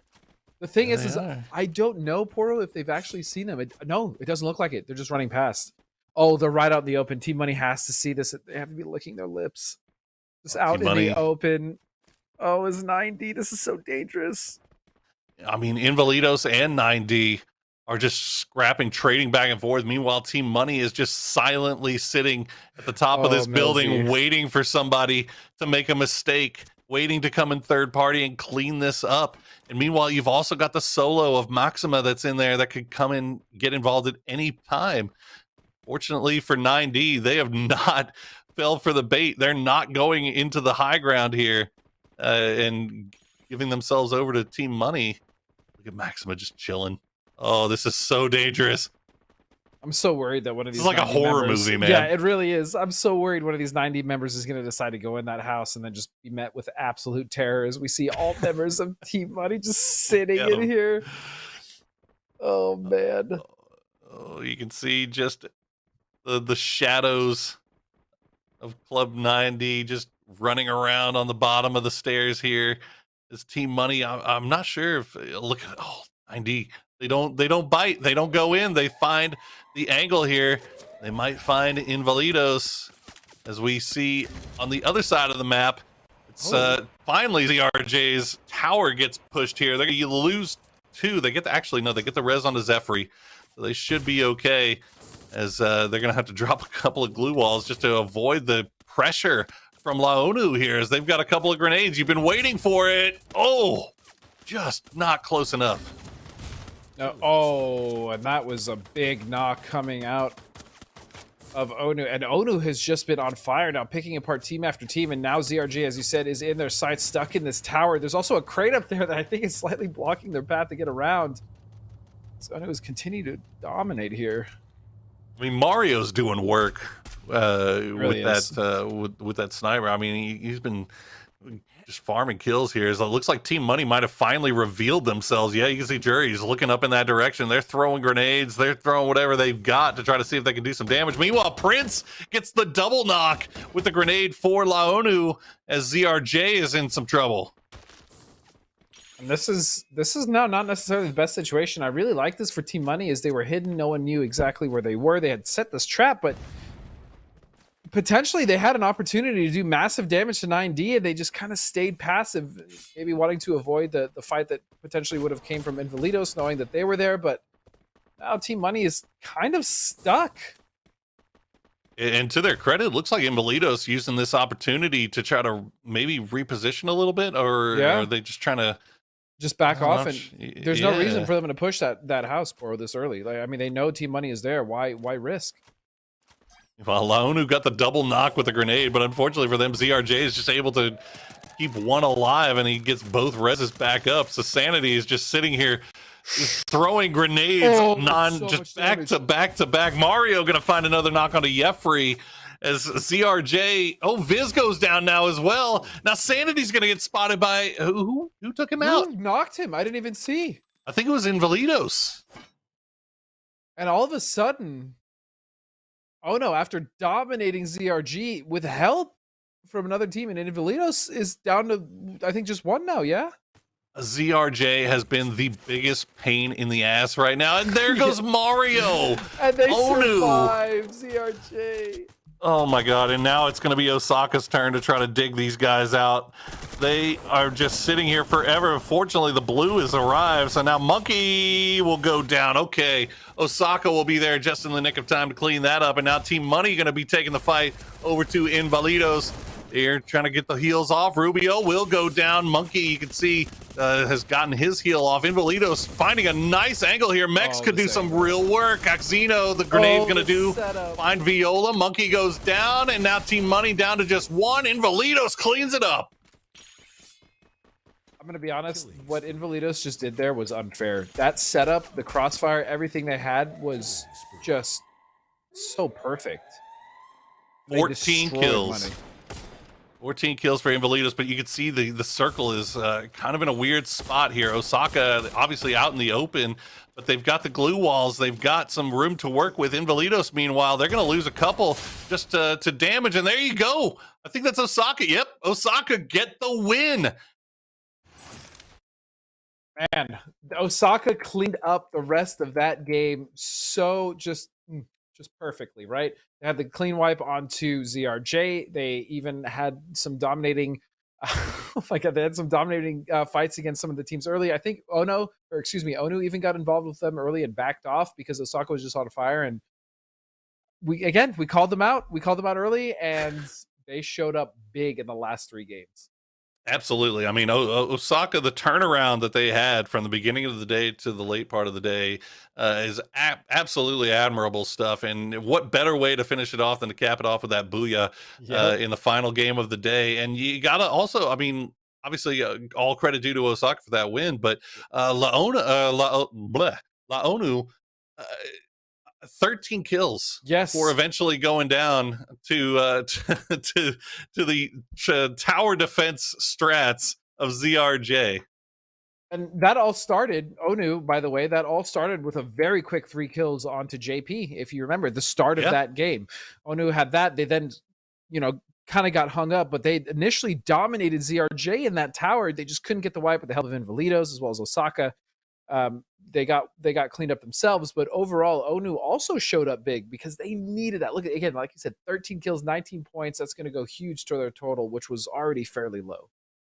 Yeah, absolutely. And also we got to give credit to Invalidos. I mean, we were kind of picking on them a little bit, saying that they've been, not showing the same amount of fire that we really saw from that squad in day one. But in the end here, 14 kills, 23 more points. And again, consistency out of Team Money. Yes, Team Money, look, they may not be the flashiest, and sometimes their traps may not, be sprung, or they may not capitalize at the perfect time. But what you can't say about Team Money is they're consistent. They're consistent in their positioning and the fact that they are able to set those traps and that they will do some damage. And yeah, they may not win every fight or win every game or get every booyah, but they're going to be consistent. They're going to get those kills. And looking at the kills, 9 kills. Axino with 9 kills for Invalidos. And then Onu, Mario, and Santi, 7 and 3 apiece. I mean, that's 10 kills off of just 2 players of that team. Absolute nutters. And you love to see that from any team, from any player in the final game of the day, really coming in clutch and putting it all on the line when it's the most important, when it matters in these final games. So let's take a look at the overall leaderboard. Red Falcons come in with first overall for the day with 73 points. Obviously a fantastic day for them and a great turnaround compared to how they did on day one. And I think that honestly came down to the precedent and the early game confidence built by Griffo. Again, that 1v4 onto Invalidos really is what put them on the map. He had 7 kills. He was able to get a nice placement in that first game and salvage really what was kind of trending towards an awful game for them at the start. But yeah, Red Falcons absolutely R15. We saw some really cool stuff coming out of them. The aggression coming out of Decathy with 10 kills. I'm pretty sure he had the most kills of the day of any single player. As far as a single game. And then Osaka, man, bottom of the leaderboard after the first 3 games. Third place. What a turnaround. Oh yeah. What a turnaround. And 29 kills to boot too. I mean, that's what is that, 3rd overall on the day? Yeah. I mean, that's one hell of a turnaround from the beginning of the day here. So let's take a look at the overall leaderboard where everyone is sitting after this day is done. Invalidos is now in first place overall, but it is real close, Godspeed. It's very close, especially considering like teams it's like La Bahia haven't even played yet, right? And so let's see. I mean, if they can't get like a really big day, like for instance, like Invalidos had, or even R15, they or Red Falcons, who jumped all the way up to 7th, by the way. Again, Red Falcons was not a team that we had really talked about before this, but look at them now in the top 8. That's huge. And this is a tight race. This is a very tight race. Absolutely. I mean, keep in mind the Red Falcons, 32 points on their first day. Death Academy, only 26 points on their first day. I mean, they were able to really turn things around and kind of climb that leaderboard here in their second day of play. So definitely expecting some of our teams from A and D to do the same tomorrow. Obviously, I mean, you got to give credit to La Bahia, still in that top 8, just off of one day of points. So, I mean, it's huge stuff for them. That team is definitely nuts. I mean, just looking at their roster, again, they're playing to the Abreu, Damadios, Glows, and Kyrox. I mean, that's a strong squad. And so the other thing to mention, Poro, is that tomorrow, yes, will be A versus D. It's also the end of week 2. There's only one more week for these teams to make that top 8. There you go. There's your schedule. As we've wrapped up B versus C today, A versus D tomorrow, and then next week it's going to be A and C and B and D to wrap up our group stages. Now, keep in mind, it is the top 8 that move on to the next phase, and then 9 through 20 will be in the last chance qualifier. If you're in the bottom 4, however, you are done. Nobody wants to be in that bottom 4. And to be honest, not a lot of people want to be in that last chance qualifier. If you have to be, it's whatever. But boy, you would just absolutely love to get that free pass to that grand final. Absolutely. You finish in the top 8, you get to sit back, relax, and just watch the chaos happen, right? And the stress that you no longer feel. It's going to be so nice, especially going into the grand finals, right? Yes, there's an argument that maybe if you go on the LCQ and you have a really fire LCQ, you can kind of come into grand finals a little hot. But I'll be honest, I'd rather be one of the teams that just qualifies off the bat. Absolutely. Well, you don't want to be in that situation where you have to be top 4. I mean, that's brutal. That's brutal stuff. And but we don't have to worry about that yet because we still have 3 more days of play. Tomorrow again will be A versus D, so make sure that you come back and join us for that. But as for now, I think that's going to do it for us, Godspeed. So thank you so much for joining me here today, dude. This was fun, man. This game was a pleasure to watch and cast, and honestly, watching some of these players, Free Fire is dope. I'm about it. Good times had by all, and there you go. Free Fire is dope. Take that with you. Take that and Take that in your pipe and smoke it. But thank you guys so much for joining us. I've been Porsaurus. He's been Godspeed. We'll see you next time.